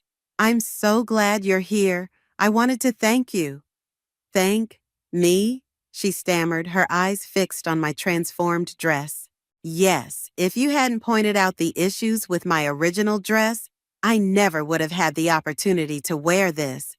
I turned slowly, letting the fabric catch the light. It's a Jasmine Clark original. You do know Jasmine Clark, don't you? Jasmine stepped forward, her presence commanding the room. Mara, what a pleasure. I don't believe we've met, though I've heard so much about you. The color drained from Mara's face. Jasmine Clark. But how? Why are you? Let's just say I have a personal interest in ensuring Autumn has the perfect wedding day, Jasmine replied smoothly. Though I am curious about what happened to her original dress. You wouldn't happen to know anything about that, would you? Mara's composure cracked slightly. I'm sure I don't know what you mean. Really? I moved closer to her, my voice low. Because the security cameras in the hallway might tell a different story. Should we ask the venue manager to check the footage? Are you threatening me? Mara hissed, but I caught the flicker of fear in her eyes. Not at all. I'm simply making conversation. Oh, and I should mention, Jasmine's dress designs are quite popular with the society magazines. I'm sure they'll be very interested in featuring today's wedding. Tessa, catching on immediately, chimed in. Oh yes, I've already had 3 photographers ask about getting exclusive shots of the bride. They're especially interested in family photos. Mara's hands clenched at her sides. You wouldn't dare make a spectacle of this. Make a spectacle? I laughed softly. But isn't that exactly what you wanted? Though perhaps not quite the kind you had in mind. A knock at the door interrupted us. Yvette poked her head in. 5-minute warning, everyone. Oh, Mrs. Garcia, the catering crisis has been resolved, though we did have to make some last-minute changes to the seating arrangement to accommodate the photographer from Vogue. Vogue, Mara whispered, looking faint. Don't worry, I said sweetly. I'm sure you'll photograph beautifully, though you might want to touch up your makeup. You look a little pale. Mara turned on her heel and fled the room, nearly colliding with Asher in the doorway. That, Tessa declared, was magnificent, but our triumph was short-lived. As Jasmine made a final inspection of the dress, her face suddenly tensed. We have a problem. The back closure, there's a crucial hook missing. Without it, the dress won't stay properly secured during the ceremony. Can't we just pin it? Tessa suggested desperately. Not with this fabric. Jasmine shook her head. We need a specific type of closure, and we're out of time. My heart sank. After everything, was Mara going to win after all? Wait, Asher said suddenly. That vintage clip in your hair, could we modify it? Jasmine's eyes lit up. Autumn, may I see your mother's clip? I carefully removed it from my hair, my hands shaking slightly as I handed it over. Jasmine examined it closely, then smiled. This is perfect, Asher, my tools. Working with incredible speed, Jasmine modified the clip into an elegant closure that not only secured the dress, but added an extra touch of vintage beauty to the design. Your mother, she said softly as she worked, always said that sometimes the best solutions are hidden in plain sight. There, it's done. I blinked back tears as I felt the dress settle perfectly into place. My mother's clip, transformed just like the dress, would help me walk down the aisle. Places, everyone, Yvette called from the doorway. We're ready to begin. As my bridesmaids hurried to line up, Jasmine squeezed my hand. Remember, darling, you're not just wearing a dress. You're wearing your mother's love, my art, and your own strength. Now go show Mara what real class looks like. I took a deep breath and moved toward the door. In just a few minutes, I would walk down the aisle to marry Travis. And his mother? Well, she was about to learn that some lessons come wrapped in silk and lace. Ready? Tessa whispered, handing me my bouquet. I nodded, feeling stronger than ever, ready to make history. The hallway outside the ceremony space buzzed with last-minute activity. As I waited for my cue, I overheard raised voices around the corner. I recognized them immediately, Travis and Mara. Mom, what did you do? Travis's voice was sharp with anger. I don't know what you're talking about, Mara replied, but her voice wavered. Don't lie to me. The venue manager just showed me the security footage. I saw you sneaking into the bridal suite last night with a garment bag. My heart pounded. Someone had already shown Travis the footage? Darling, I was just trying to protect you, Mara pleaded. That girl, she's not from our world. She'll never understand our way of life. Our way of life? Travis's laugh was bitter. You mean looking down on everyone else? Treating people like they're beneath us? That's not my way of life, Mom. That's yours. Everything I've done has been for you. No, Travis cut her off. Everything you've done has been about control, just like with Dad. The silence that followed was deafening. Don't you dare bring your father into this, Mara hissed. Why not? Isn't this exactly why he left? Because you tried to control every aspect of his life until he couldn't take it anymore? I pressed myself against the wall, hardly daring to breathe. In 3 years, Travis had never spoken about his father's departure. Your father was weak, Mara spat. He chose to walk away from everything we built. No, Mom, he chose freedom over your manipulation. And if you don't stop this now, if you don't accept Autumn and treat her with respect, you're gonna lose me too. Footsteps approached, and I quickly moved away from the wall, pretending to adjust my dress. Travis rounded the corner, stopping short when he saw me. Autumn, he breathed, taking in the dress. You look incredible. You're not supposed to see me before the ceremony, I said softly. He stepped closer, his eyes suspiciously bright. I'm so sorry about my mother. I had no idea she would. Hey, I touched his cheek. This isn't your fault. But it is. I should have seen it coming. I should have protected you. Travis, I met his eyes. I don't need protection. What I need is a partner who stands by me, and that's exactly what you just did. A throat cleared behind us. Jasmine stood there, looking elegant and authoritative. As touching as this is, we have a wedding to start. Travis, your place is at the altar. Autumn, let's get you in position. As Travis reluctantly headed toward the ceremony space, Jasmine adjusted my dress one final time. The photographers are ready. Mara won't know what hit her. I heard everything, I whispered, about Travis's father. Ah, yes, Jasmine nodded. Robert Garcia, a good man who finally had enough of Mara's games. Sometimes the kindest people take the longest to reach their breaking point. The wedding march began to play softly. That's your cue, Jasmine said, stepping back. Show them what real grace looks like. I took my position, clutching my bouquet. Through the doors, I could see the packed ceremony space, cameras discreetly positioned to capture every moment. Mara sat in the front row, her face a mask of barely contained fury. The doors opened fully, and every head turned. I heard the collective gasp as people took in the dress. Out of the corner of my eye, I saw the photographers' cameras clicking rapidly, but my focus was entirely on Travis, standing at the altar with tears in his eyes and the proudest smile I'd ever seen. Each step down the aisle felt like a victory.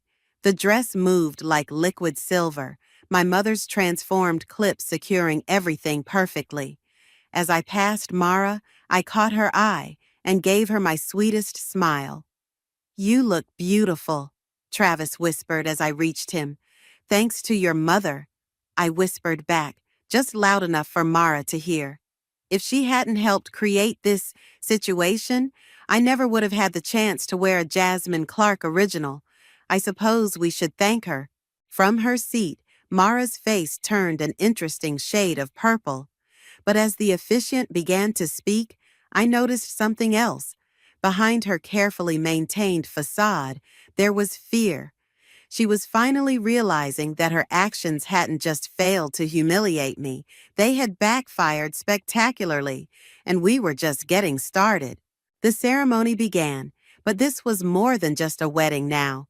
It was a statement about standing up to bullies, about rising above pettiness, and about the way karma sometimes arrives wearing couture. The ceremony flowed perfectly into the reception, where the real show was about to begin. As Travis and I made our entrance into the beautifully decorated hall, the photographer from Vogue approached us.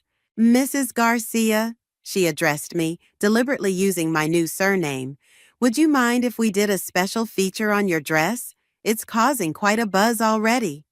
Of course, I smiled, catching Mara's expression darkening from across the room, though the real story behind it is quite interesting. Oh? The photographer leaned in, pen poised over her notebook. Yes, you see, my original dress mysteriously disappeared this morning, but then something magical happened. Autumn, Mara interrupted, appearing suddenly at my side. Perhaps this isn't the best time for interviews. Nonsense, Jasmine's voice rang out as she joined our group.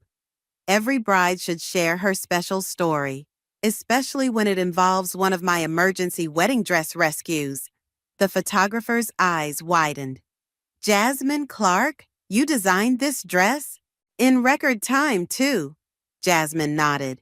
Though we should really thank Autumn's mother-in-law. If she hadn't created such an urgent situation, we might never have collaborated on this piece. What exactly do you mean by urgent situation? The photographer asked, scribbling furiously. Mara's face paled. I'm sure no one wants to hear about boring wedding day mishaps. Oh, but they do, Tessa chimed in, smartphone in hand. In fact, the video of you sneaking into the bridal suite last night is already getting attention on social media. Video? Mara choked out. The venue's security footage, Travis said coldly. Very clear quality, actually. The photographer was practically salivating. So this was more than just a last-minute dress change?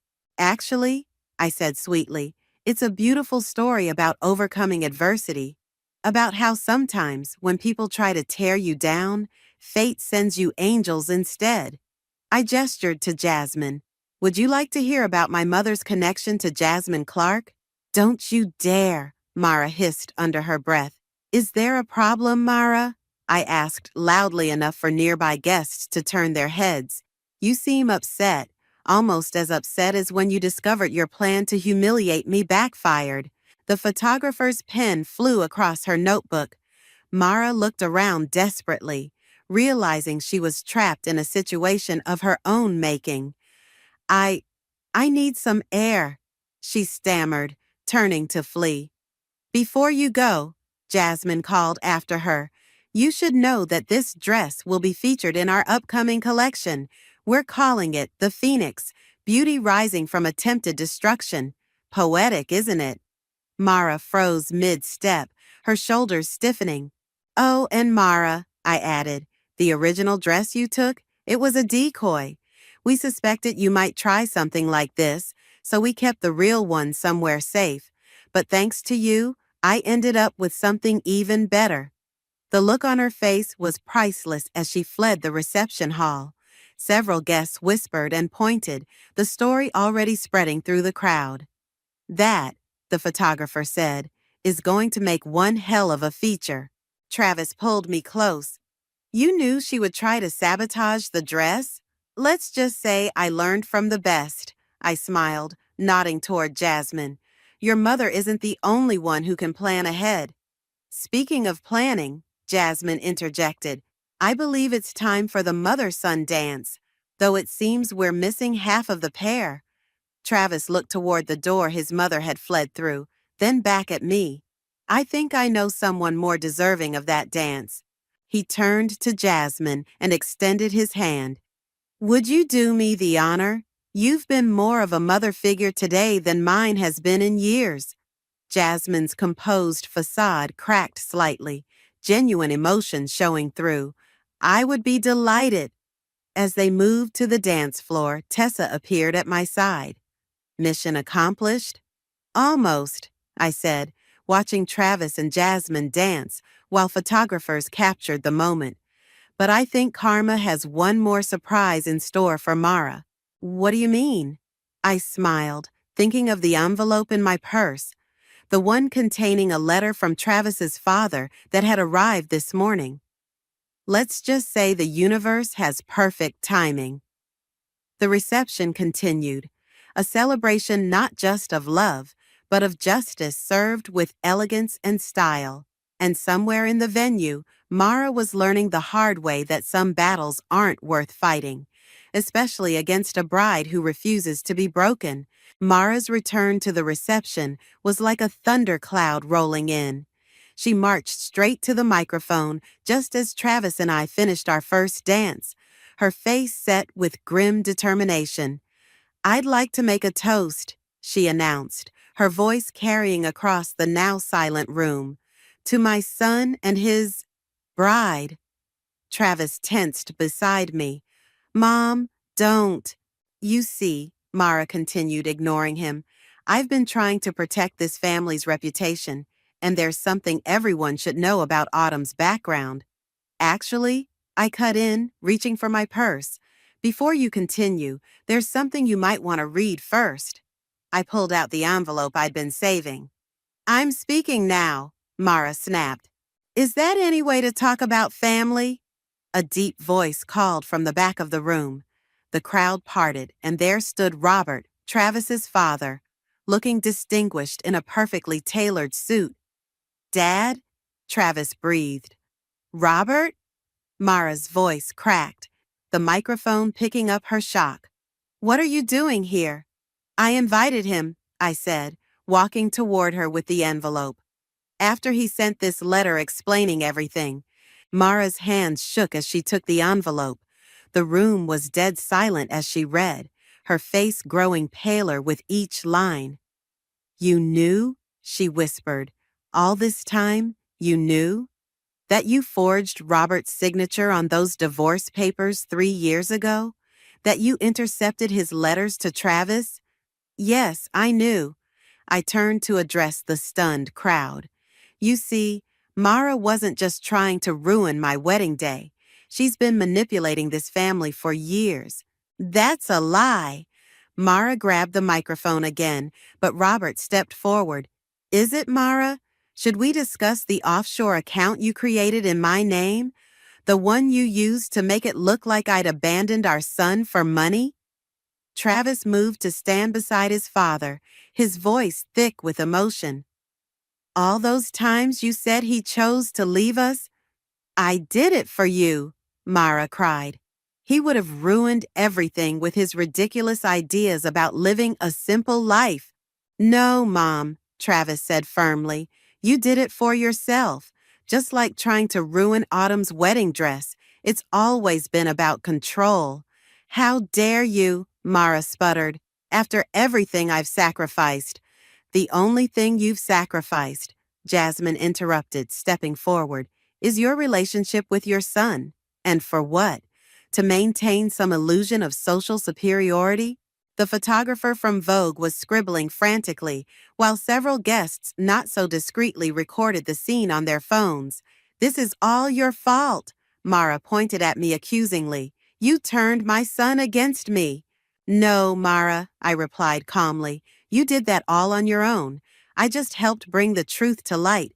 You see, when you tried to dig up dirt on my background, you missed something important.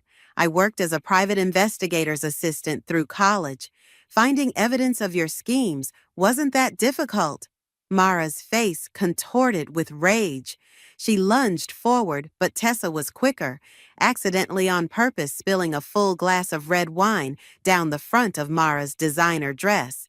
"Oops," Tessa said innocently. "How clumsy of me." "Security," Yvette called out smoothly. "I believe Mrs. Garcia needs some assistance finding the exit." As two security guards approached, Mara looked around wildly, finally realizing she had lost everything: her control, her reputation, and most importantly, her son's trust. "Travis," she pleaded one last time, "you can't believe these lies." "They're not lies, Mom. I've seen the evidence." He turned to his father. "Dad, I think we have a lot to talk about." "We do, son," Robert agreed, placing a hand on Travis's shoulder. "Starting with my real reason for stepping back from the family business, which your mother conveniently forgot to mention involved starting a charitable foundation."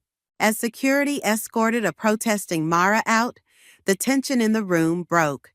Guests began talking excitedly, the story spreading like wildfire. The Vogue photographer was already on her phone, presumably calling in what had just become a much bigger story than a simple wedding feature. "Well," Jasmine said, appearing beside me with a champagne flute, "I'd say karma just made quite a spectacular entrance." I watched as Travis embraced his father, years of misunderstandings finally clearing up. Sometimes karma needs a little help finding its way. "Indeed," she smiled, though I must say, that private investigator detail was a brilliant touch. "Who says it was just a detail?" I winked, clinking my glass against hers. The reception resumed, but now with an air of celebration that went beyond just a wedding. It was a celebration of truth, justice, and the power of standing up to those who would try to break us. And somewhere in the city, Mara was learning that some stains, like karma and red wine, never really wash out. As the evening wound down, Travis and I slipped away to the venue's garden terrace. The fairy lights twinkled above us, and the faint sound of music drifted through the open doors. "So," Travis said, loosening his tie, "my new wife is a part-time private investigator who orchestrated an elaborate plan to expose my mother's schemes, all while pulling off the wedding of the century." "Disappointed?" I asked, leaning against the balustrade. He pulled me close. "Are you kidding? I'm in awe. Though I do have one question. How did you find my father?" "Actually, he found me," I admitted. "Remember that charity gala last month? He was there, saw our engagement announcement in the society pages. He reached out, and once we started talking," I shrugged. "The pieces fell into place. And the security footage of Mom stealing the dress? Yvette's idea. She had a feeling Mara might try something dramatic." The terrace doors opened, and Robert stepped out, followed by Jasmine. "Hope we're not interrupting," Robert said, "but there's something you both should know." He glanced at Jasmine, who nodded encouragingly. "I'm reinstating Travis as the Foundation's director, if he wants it." Travis straightened. "The youth education program? The one Mom said was a waste of resources?" "The very same, though it's grown quite a bit, thanks to a certain designer's contributions." Robert smiled at Jasmine. "We've been working together for years," Jasmine explained, "supporting underprivileged students in fashion and business programs. Your mother never approved, of course." "That's why you really came today, isn't it?" I asked. "Not just because of my mother's connection." "Guilty," Jasmine admitted. "When Robert mentioned you were marrying Travis, it felt like fate, though I certainly didn't expect to be designing a wedding dress at the last minute." "Speaking of unexpected," Tessa's voice called as she joined us, "you might want to see this." She held up her phone, showing a social media post going viral. It was the security footage of Mara stealing the dress, paired with photos of the final result. "The internet has officially dubbed it Karma's wedding dress." Tessa grinned. "You're trending." "Great," I groaned. "Just what Mara needs, more ammunition." "Actually," Robert said, checking his own phone, "Mara just boarded a flight to Europe. First class, naturally. She left a message saying she needs time to reflect on her choices."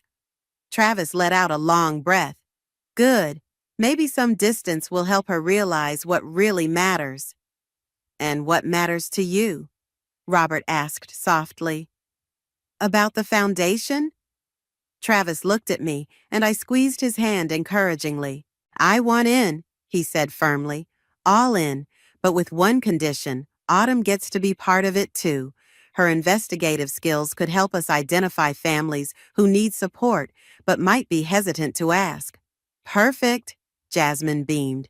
"And while you're at it, perhaps we could discuss a scholarship program for aspiring fashion designers in honor of your mother, Autumn." I blinked back tears. She would have loved that. The sound of camera shutters made us turn. The Vogue photographer stood in the doorway, looking apologetic. "Sorry to interrupt, but this is perfect. The next generation of philanthropy, fashion, and family coming together. May I?" We posed for a few photos, But these weren't the stiff, formal shots Mara had always insisted on. These were natural, joyful moments of a family being rebuilt on a foundation of truth and purpose. As the party inside began to wind down, Travis pulled me onto the terrace's small dance floor for one last dance. "You know what I realized?" he murmured. "Mom always said she was protecting our family's legacy, but she never understood what that legacy really was." "And what is it?" He gestured to where Robert and Jasmine were deep in discussion about scholarship programs, to Tessa showing Yvette the viral posts, to the evidence of love and support all around us. This, not the money or the status, but the ability to make a real difference, to build something meaningful. I rested my head on his shoulder, thinking of my mother's clip that had helped save the day, of Jasmine's unexpected connection, of karma's perfect timing. "You know what they say," I smiled. "The best revenge isn't just getting even. It's living well," he finished, then kissed me under the twinkling lights. Inside, the band played their final song. Tomorrow would bring new challenges, new opportunities, and probably a few viral memes about karma and wedding dresses. But tonight, in this moment, everything was exactly as it should be. Sometimes karma doesn't just come full circle, it creates an entirely new one, stronger and more beautiful than before. The sound of wine glasses clinking and laughter filled my living room until my mother-in-law's sharp voice cut through the joy like a knife through butter. "Really, Sadie? A slumber party at your age? Don't you think it's time to grow up? I'm Sadie, a children's book author, and at 32, I was hosting what had become a monthly tradition with my closest friends. We'd spread blankets on the floor, open a few bottles of wine, and share stories late into the night. It was my escape, my sanctuary, at least until Elizabeth decided to make an unannounced visit. Elizabeth, I scrambled to my feet, nearly knocking over my wine glass. We weren't expecting you until tomorrow's dinner. She stood in my doorway, perfectly coiffed as always, her designer handbag hanging from her arm like a shield of superiority. Clearly, I thought I'd surprise Cole, but I see he's not here. "He's working late at the office," I explained, watching my friends exchange uncomfortable glances. "Would you like to join us?" "Join what exactly? This juvenile display?" Elizabeth's eyes swept across my living room, taking in the scattered pillows, half-empty pizza boxes, and my friends in their pajamas. "I suppose this is what happens when you spend your days writing children's stories instead of pursuing a real career." Ava, my best friend since college, stood up. "Actually, Sadie's latest book just hit the bestseller list." "Oh yes, I heard." Elizabeth's smile didn't reach her eyes. "A story about a purple unicorn who can't fly. How profound." My cheeks burned. Rainbow the unicorn helps children understand it's okay to be different. Different is one word for it. Elizabeth set her bag down with deliberate precision. "When Cole married you, I had hoped you'd eventually pursue something more substantial. A law degree, perhaps, or medical school. Instead, you're having pajama parties and writing about magical horses." Madison, Elizabeth's own niece, spoke up from her spot on the floor. "Aunt Elizabeth, that's not fair." "Life isn't fair, dear," Elizabeth cut her off. "And enabling this behavior isn't helping anyone, especially not Sadie." I felt something snap inside me. 6 years of biting my tongue, of smiling through her backhanded compliments and thinly veiled insults, finally reached a breaking point. "My behavior?" I stepped forward, my voice steadier than I felt. "You mean my successful career as an author? My marriage to your son, which has never been happier? Or maybe you're referring to these monthly gatherings where I maintain meaningful friendships instead of judging others from my moral high ground?" The room fell silent. Elizabeth's face tightened, that familiar look of disapproval deepening the lines around her mouth. "I see Cole's absence has made you bold," she said quietly. "But someone needs to speak truth here. You're living in a fantasy world, Sadie. Writing children's books is a hobby, not a career. And these," she gestured to my friends, "little gatherings are hardly the mark of a mature woman." "Get out!" The words left my mouth before I could stop them. "Excuse me?" "You heard me." My hands were shaking, but my voice remained firm. "This is my home, and these are my friends. You don't get to come in here uninvited and insult us. Not anymore." Elizabeth's eyes narrowed. I'll be sure to tell Cole about this warm welcome when I see him tomorrow. Please do, I replied. Tell him exactly how you showed up unannounced to criticize his wife's career and friendships. I'm sure he'd love to hear all about it. She gathered her bag with rigid dignity. Well, I can see this evening is a waste of everyone's time. I'll see you all tomorrow at dinner. Try to dress appropriately, Sadie. No unicorn pajamas. After she left, the silence lingered until Ava whispered, "Holy shit, Sadie." I collapsed onto the couch, my heart pounding. I just kicked out my mother-in-law. Madison crawled over and squeezed my hand. She deserved it. You know that, right? I nodded, but my mind was already racing ahead to tomorrow's dinner. Elizabeth would never let this go. She'd find a way to twist it, to make me look like the villain. Unless... I need to find something, I heard myself say. Something that will make her understand she's not as perfect as she thinks she is. Ava topped off my wine glass. What did you have in mind? I took a long sip, remembering a conversation I'd overheard at last year's family reunion. Something about Elizabeth's past, a scandal that was quickly hushed up. I don't know yet, but I'm done letting her make me feel small. It's time she learned what it feels like to be on the receiving end of judgment. Looking back, that was the moment everything changed. I didn't know it then, but my decision to stand up to Elizabeth would unravel a secret she'd kept buried for decades and change our family forever. The town library's basement archive smelled like old paper and secrets. I'd been researching local history for my next children's book when Madison's text from last week's slumber party caught my eye. Remember what Uncle Teddy mentioned about Aunt Elizabeth at last year's reunion? Check the summer of 1975. Need any help? Carol, the elderly librarian, peered over my shoulder at the stack of newspapers. Just browsing, I said, but something made me add, though I am curious about any society columns from the summer of 75, particularly around the country club. Carol's eyes lit up. Oh, that was quite a summer. The scandal with the Snyder family. She trailed off, catching herself. But I shouldn't gossip. My heart quickened. The Snyder family? Let me fetch those archives for you, dear. She disappeared between the shelves, returning with a heavy-bound volume. Lawrence Snyder was quite the talk of the town back then. Such a shame about his engagement. I flipped through the yellowed pages until a familiar face stopped me cold. There, in a grainy black-and-white photo, stood a young Elizabeth at some garden party. But it wasn't her presence that made my hands shake. It was the way she was looking at the man beside her, their bodies angled toward each other with unmistakable intimacy. The caption read, "Lawrence Snyder and fiancée Margaret attend the annual summer solstice ball." Margaret, I whispered. Carol nodded. Lawrence's fiancée. They were supposed to get married that August, but... She glanced around conspiratorially. Well, let's just say the wedding never happened. I dug deeper, finding more photos, more stories.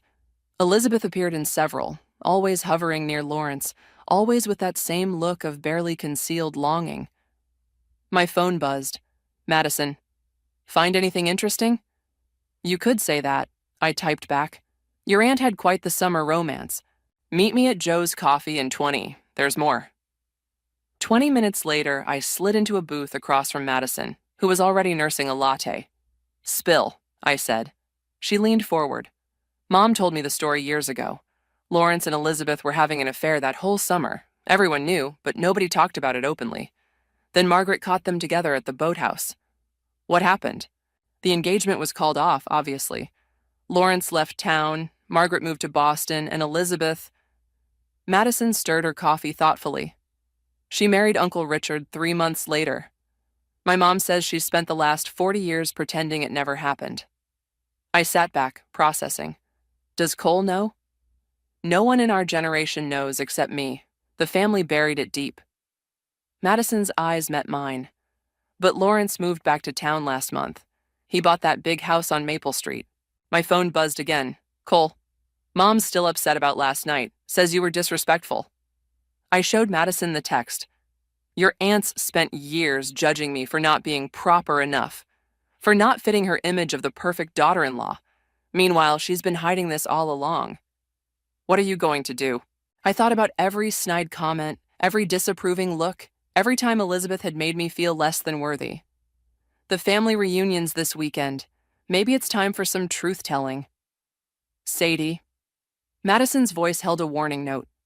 Be careful, this could blow up in your face. I'm not trying to destroy her, I said, realizing as I spoke that it was true. I just want her to stop acting so superior, to acknowledge that she's human too. And if Cole gets angry, he deserves to know who his mother really is. I pulled out my notebook, jotting down details. Do you think Lawrence would talk to me? Madison's eyes widened. You're not seriously going to... I'm going to visit him tomorrow. I closed my notebook with determination. Elizabeth needs to understand she can't keep judging others while pretending her own past doesn't exist. This is going to be explosive, Madison warned. But I've got your back. And honestly, maybe it's time someone stood up to Aunt Elizabeth.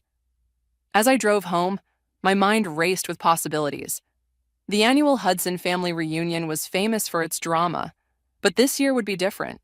This year, the perfect Elizabeth would finally face her own imperfections. My phone rang. Cole again. Hey, love, everything okay? Mom seemed pretty upset when she called. Everything's fine, I said, thinking of the photos in the archive. But honey, we need to talk when you get home. There's something you should know about your mother. The silence on the other end lasted a moment too long. What kind of something? The kind that explains a lot about why she is the way she is. I pulled into our driveway, seeing our house lights glowing warmly in the dusk. And maybe, if we're lucky, the kind that might finally change things between us. The Hudson estate loomed before us, its manicured lawns dotted with relatives in their Sunday best. Cole squeezed my hand as we walked up the driveway.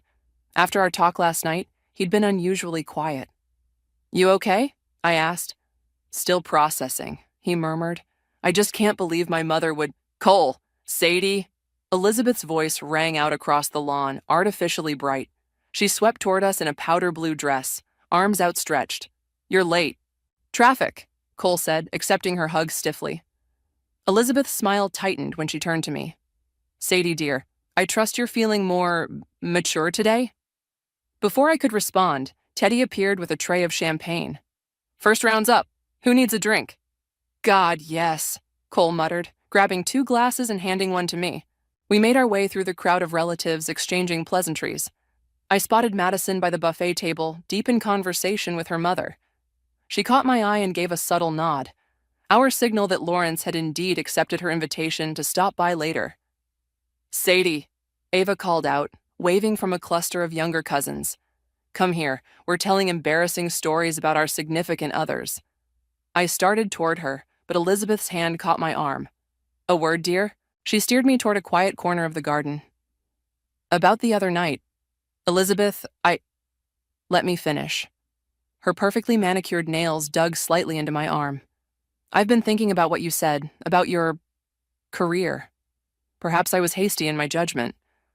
I blinked, thrown off guard. Really? Indeed.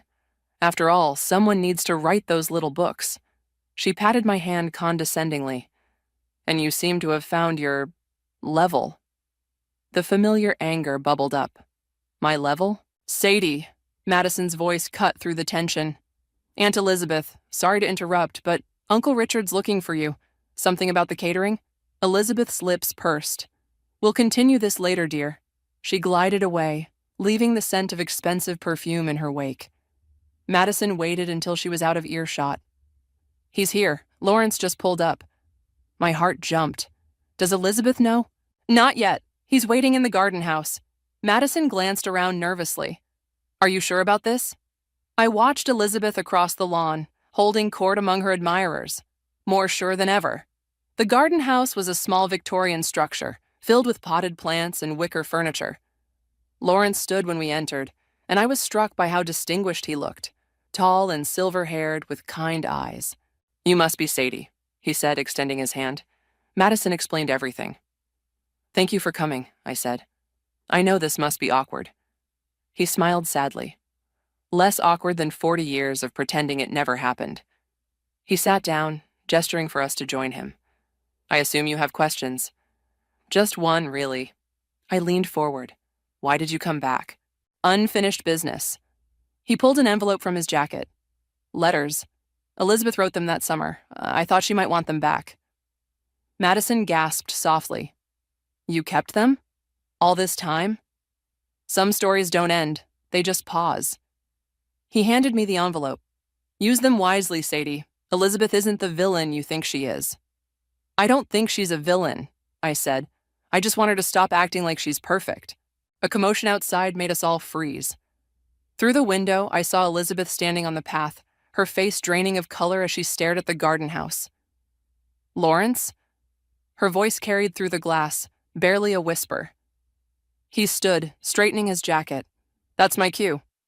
Wait, I started, but he was already moving toward the door. Elizabeth, he said simply as he stepped outside.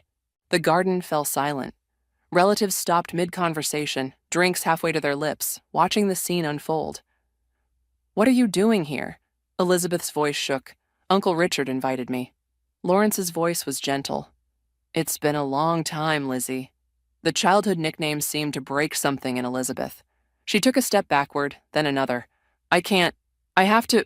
She turned and fled toward the house. Mom, Cole called after her, but she didn't stop. I emerged from the garden house, the envelope heavy in my hands. Cole looked at me, then at Lawrence, understanding dawning on his face. Is this what you were planning? He asked quietly.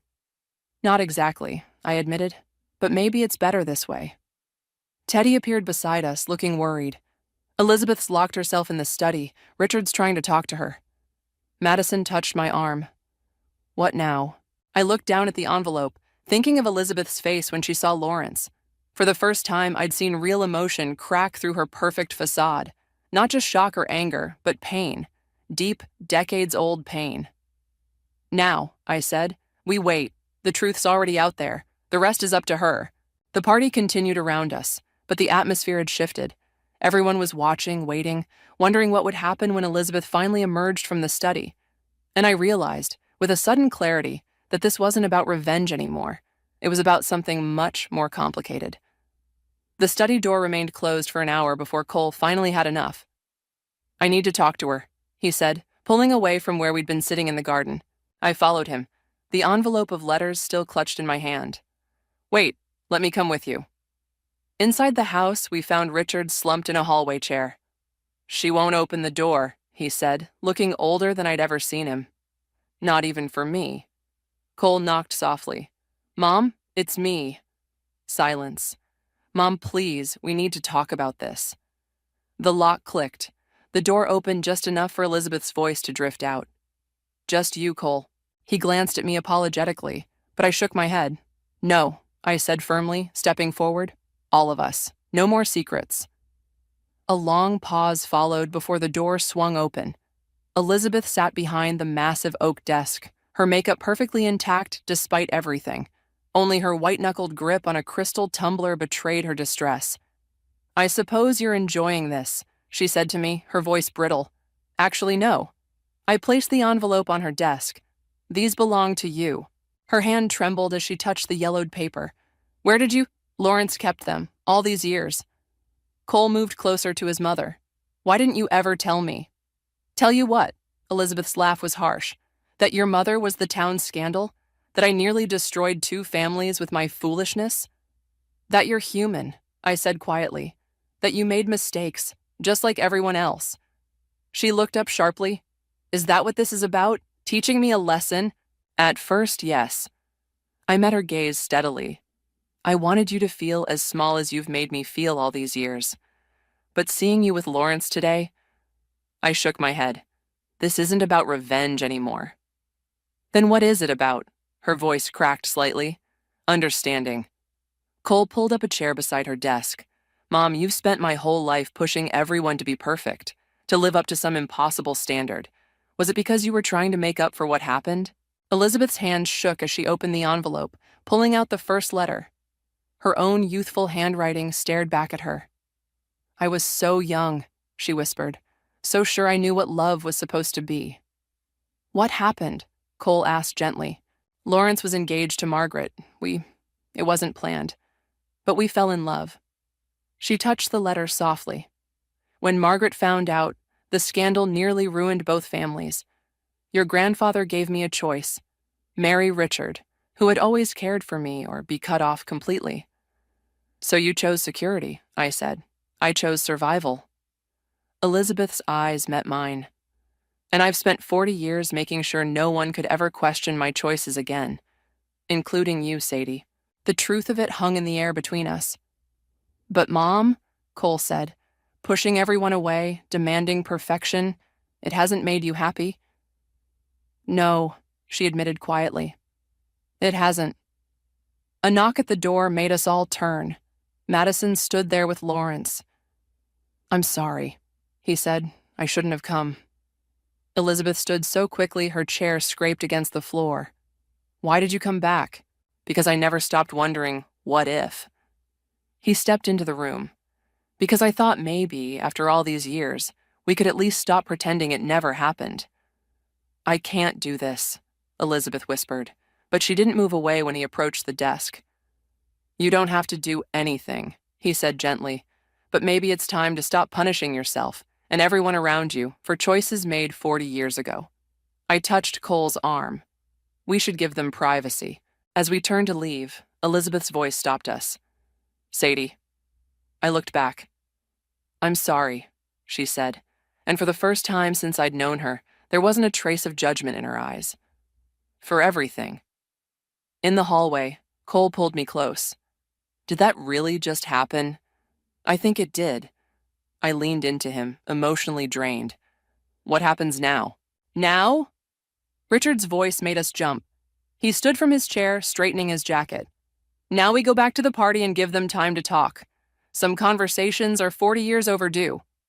As we walked back to the garden, I heard Elizabeth's laugh drift through the study window, not her usual controlled social laugh, but something real and unexpected. Madison fell into step beside us. Well, that was intense. Think she'll be okay? I asked. I think, Cole said slowly, that my mother might finally let herself be something better than okay. She might let herself be real. The party continued around us, but something had shifted. The perfect facade of the Hudson family had cracked, and through those cracks, something more authentic was beginning to shine through. I squeezed Cole's hand, thinking about the power of hidden truths and the courage it takes to face them. Sometimes I realized the best revenge isn't revenge at all. It's forcing someone to finally be honest with themselves. The annual family toast was a Hudson tradition, and despite everything that had happened, Elizabeth insisted on maintaining it. As the sun began to set, casting long shadows across the lawn, the family gathered around the garden terrace. Where is she? Cole whispered, scanning the crowd. Still in the study with Lawrence, Madison replied, but Uncle Richard just went to get them. Moments later, Elizabeth emerged, Lawrence a respectful distance behind her. Her hair was slightly mussed, her eyes rimmed red, but she held herself with the same regal posture as always. Richard handed her a champagne glass, and she stepped up to the terrace steps. I'd like to propose a toast, she began, her voice carrying across the hushed gathering. But then she paused, her practiced smile faltering. The silence stretched uncomfortably until I found myself stepping forward. Actually, Elizabeth, may I? She looked at me with surprise, then gave a small nod. I raised my glass, heart pounding. To family, I said. Not the perfect version we pretend to be, but the real, messy, complicated people we are. Elizabeth's hand trembled slightly on her glass. To the mistakes that shape us, I continued, and the courage it takes to face them. I met Elizabeth's eyes. To second chances, and the wisdom to recognize when it's time to let go of old masks. To second chances, Lawrence echoed softly from the back. Elizabeth's composure cracked. I need to say something. She stepped forward, her voice unsteady. For years, I've stood here giving toasts about family values and proper behavior. But today, she looked around at the faces watching her. Today, I need to tell the truth. A murmur rippled through the crowd. 40 years ago, I made choices that hurt people I cared about. Her eyes found Lawrence's. I've spent decades trying to be perfect to make up for it, and in doing so, I've hurt others. She turned to me, especially those who reminded me that perfection is impossible. Cole squeezed my hand. Sadie, Elizabeth said, I owe you an apology. A real one, not the hollow words I offered earlier. Your authenticity, your willingness to be yourself, it threatened me because it reminded me of who I used to be. before I buried that part of myself under rules and expectations. I hadn't expected this. Elizabeth, please, let me finish. She straightened her shoulders. I've been horrible to you. I've criticized your career, your choices, your very nature. But the truth is, you've achieved something I never could. The courage to be genuinely yourself. Tears pricked at my eyes as she continued. So yes, let's toast to second chances. Elizabeth raised her glass again. To letting go of perfect facades. To my remarkable daughter-in-law, who had the courage to force me to face my past. And to everyone I've hurt with my judgment and criticism, I am truly sorry. The garden was silent except for a few sniffles. Mom, Cole said, his voice thick with emotion. Elizabeth turned to him. And to you, my son, I'm sorry for never telling you the truth, for making you think you had to be perfect to be loved.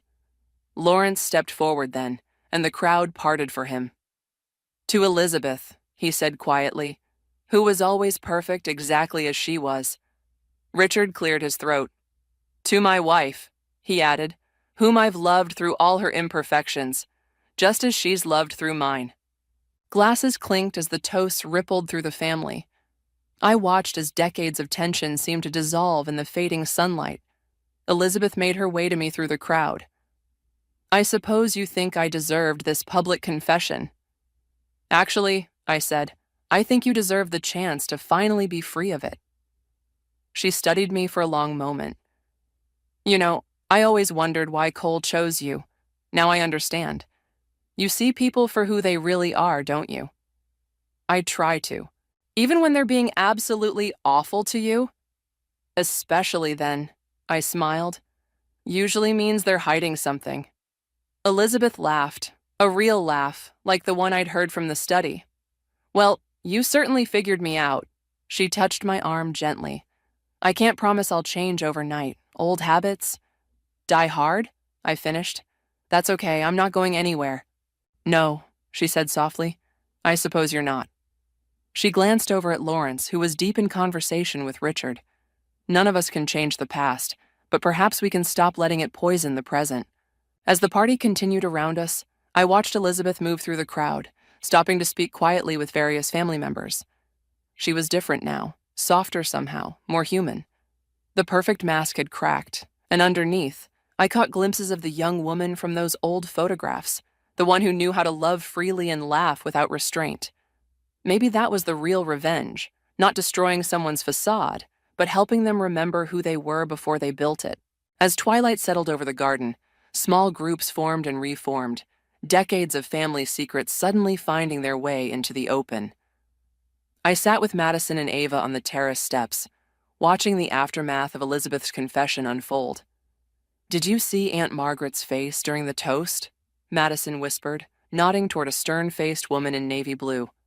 I thought she was going to explode. Wait, that's Margaret. I straightened up. Lawrence's ex-fiancée?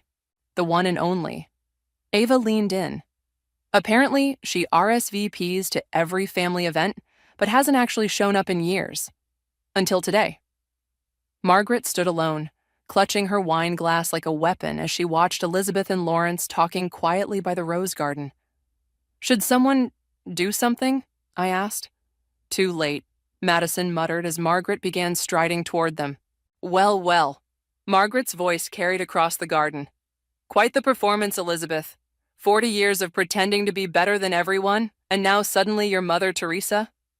Elizabeth turned slowly. Margaret, I didn't know you were here. Clearly. Margaret's laugh was bitter. I wouldn't have missed this for the world. The great Elizabeth Hudson finally admitting she's just as flawed as the rest of us. Lawrence stepped forward.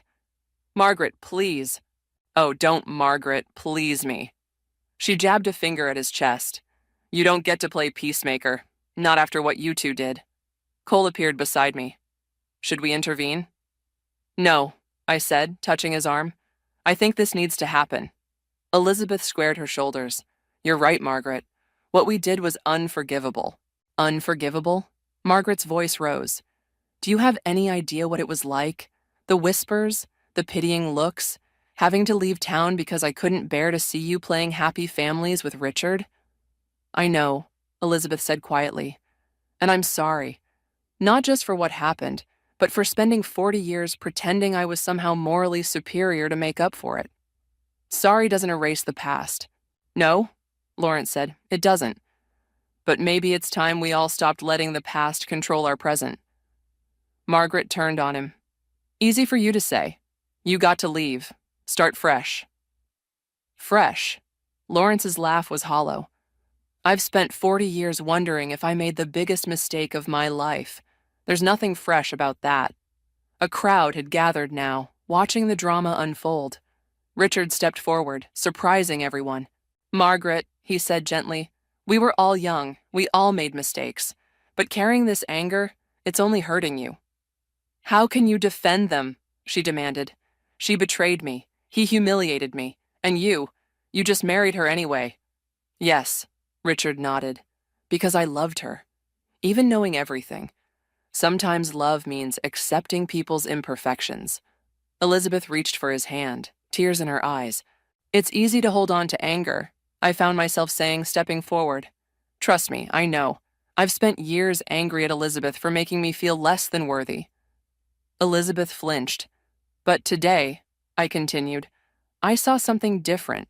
I saw someone brave enough to finally face their mistakes, to apologize, to try to make things right. Margaret's hands trembled. I don't know how to let it go. Then don't, Lawrence said. Not all at once. But maybe start by sharing a drink with old friends. Talk about what really happened. Let us apologize properly. We owe you that much, Elizabeth added. All of us do. Margaret looked between them, decades of pain visible in her expression. Finally, her shoulders sagged. I suppose 40 years is a long time to be angry. Come, Richard said, gesturing toward the house. Let's talk in the study, all of us. As they walked away, Cole wrapped his arm around me. How did this become so complicated?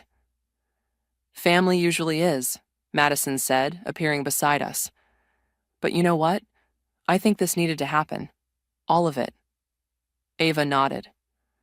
Sometimes you have to break something completely to fix it properly.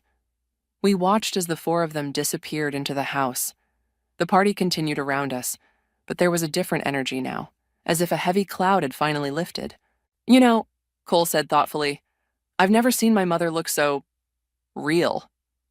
Real is good, I replied, thinking of all the times Elizabeth had criticized me for being too authentic, too unpolished. Real means there's hope. Madison raised her glass. To real families? To real families, we echoed.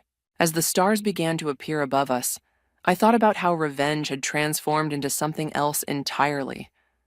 Instead of exposing Elizabeth's past to hurt her, we'd somehow created space for healing, not just for her, but for everyone touched by that long-ago summer. Sometimes the truth doesn't destroy us. Sometimes it sets us free.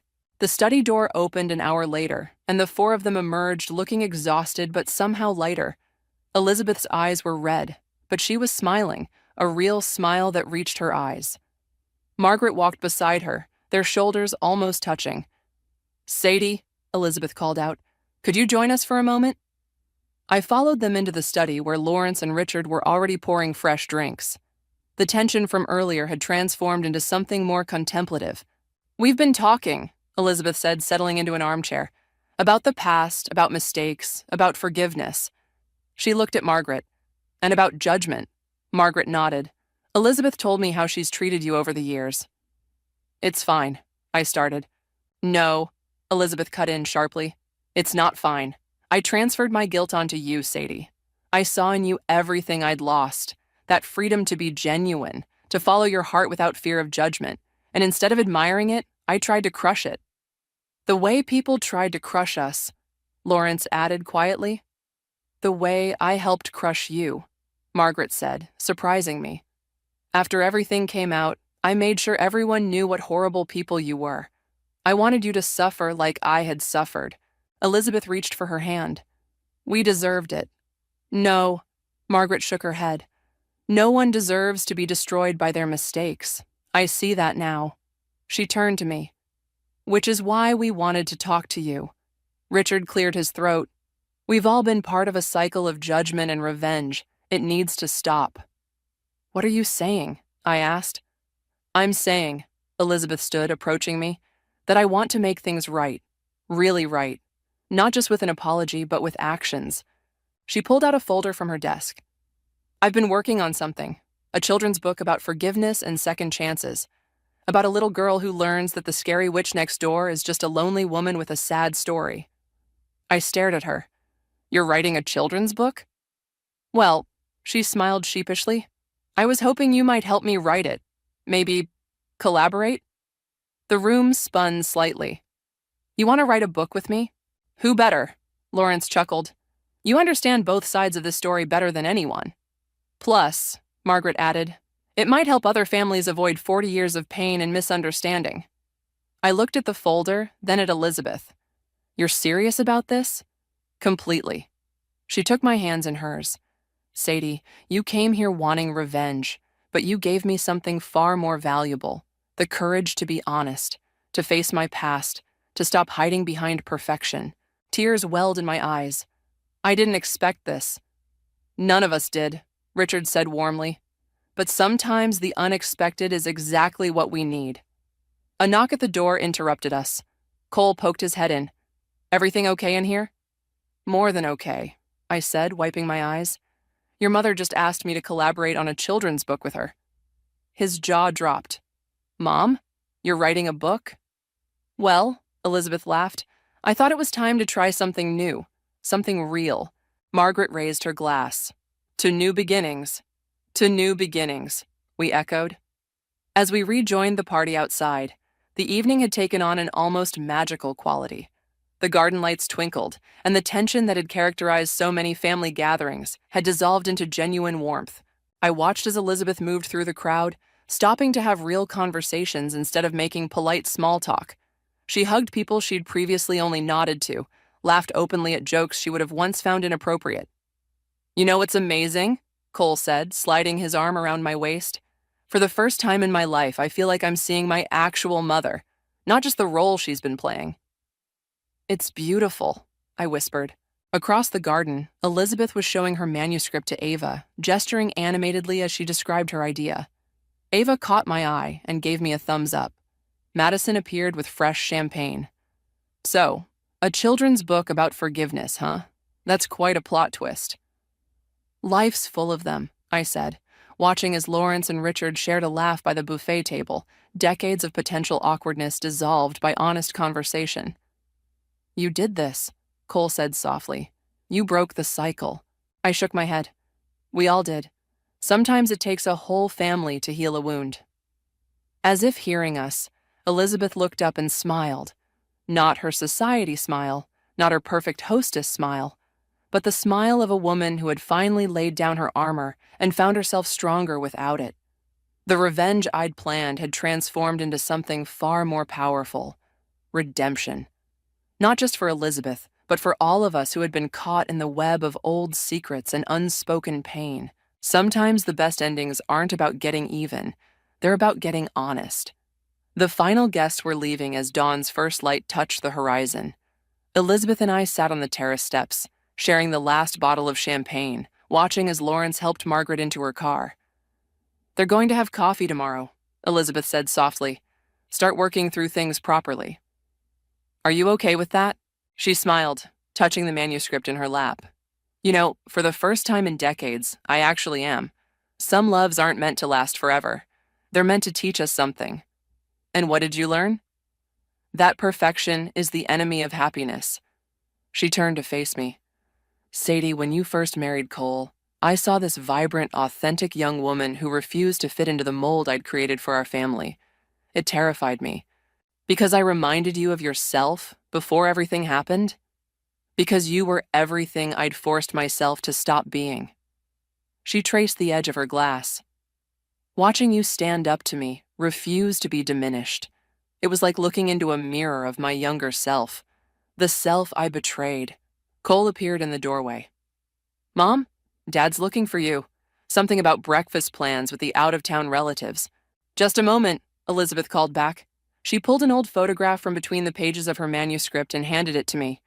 It showed a young woman in a sundress, laughing at something off camera, her whole face alive with joy. Is this me? The summer everything changed. Elizabeth's voice was soft. I want you to have it. Why? Because you gave me back that girl.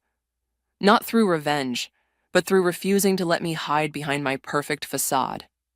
She squeezed my hand. The book we're going to write? It's not just about forgiveness. It's about remembering who we really are. Elizabeth, call me Mom, she said suddenly. If you want to, that is. Tears sprang to my eyes.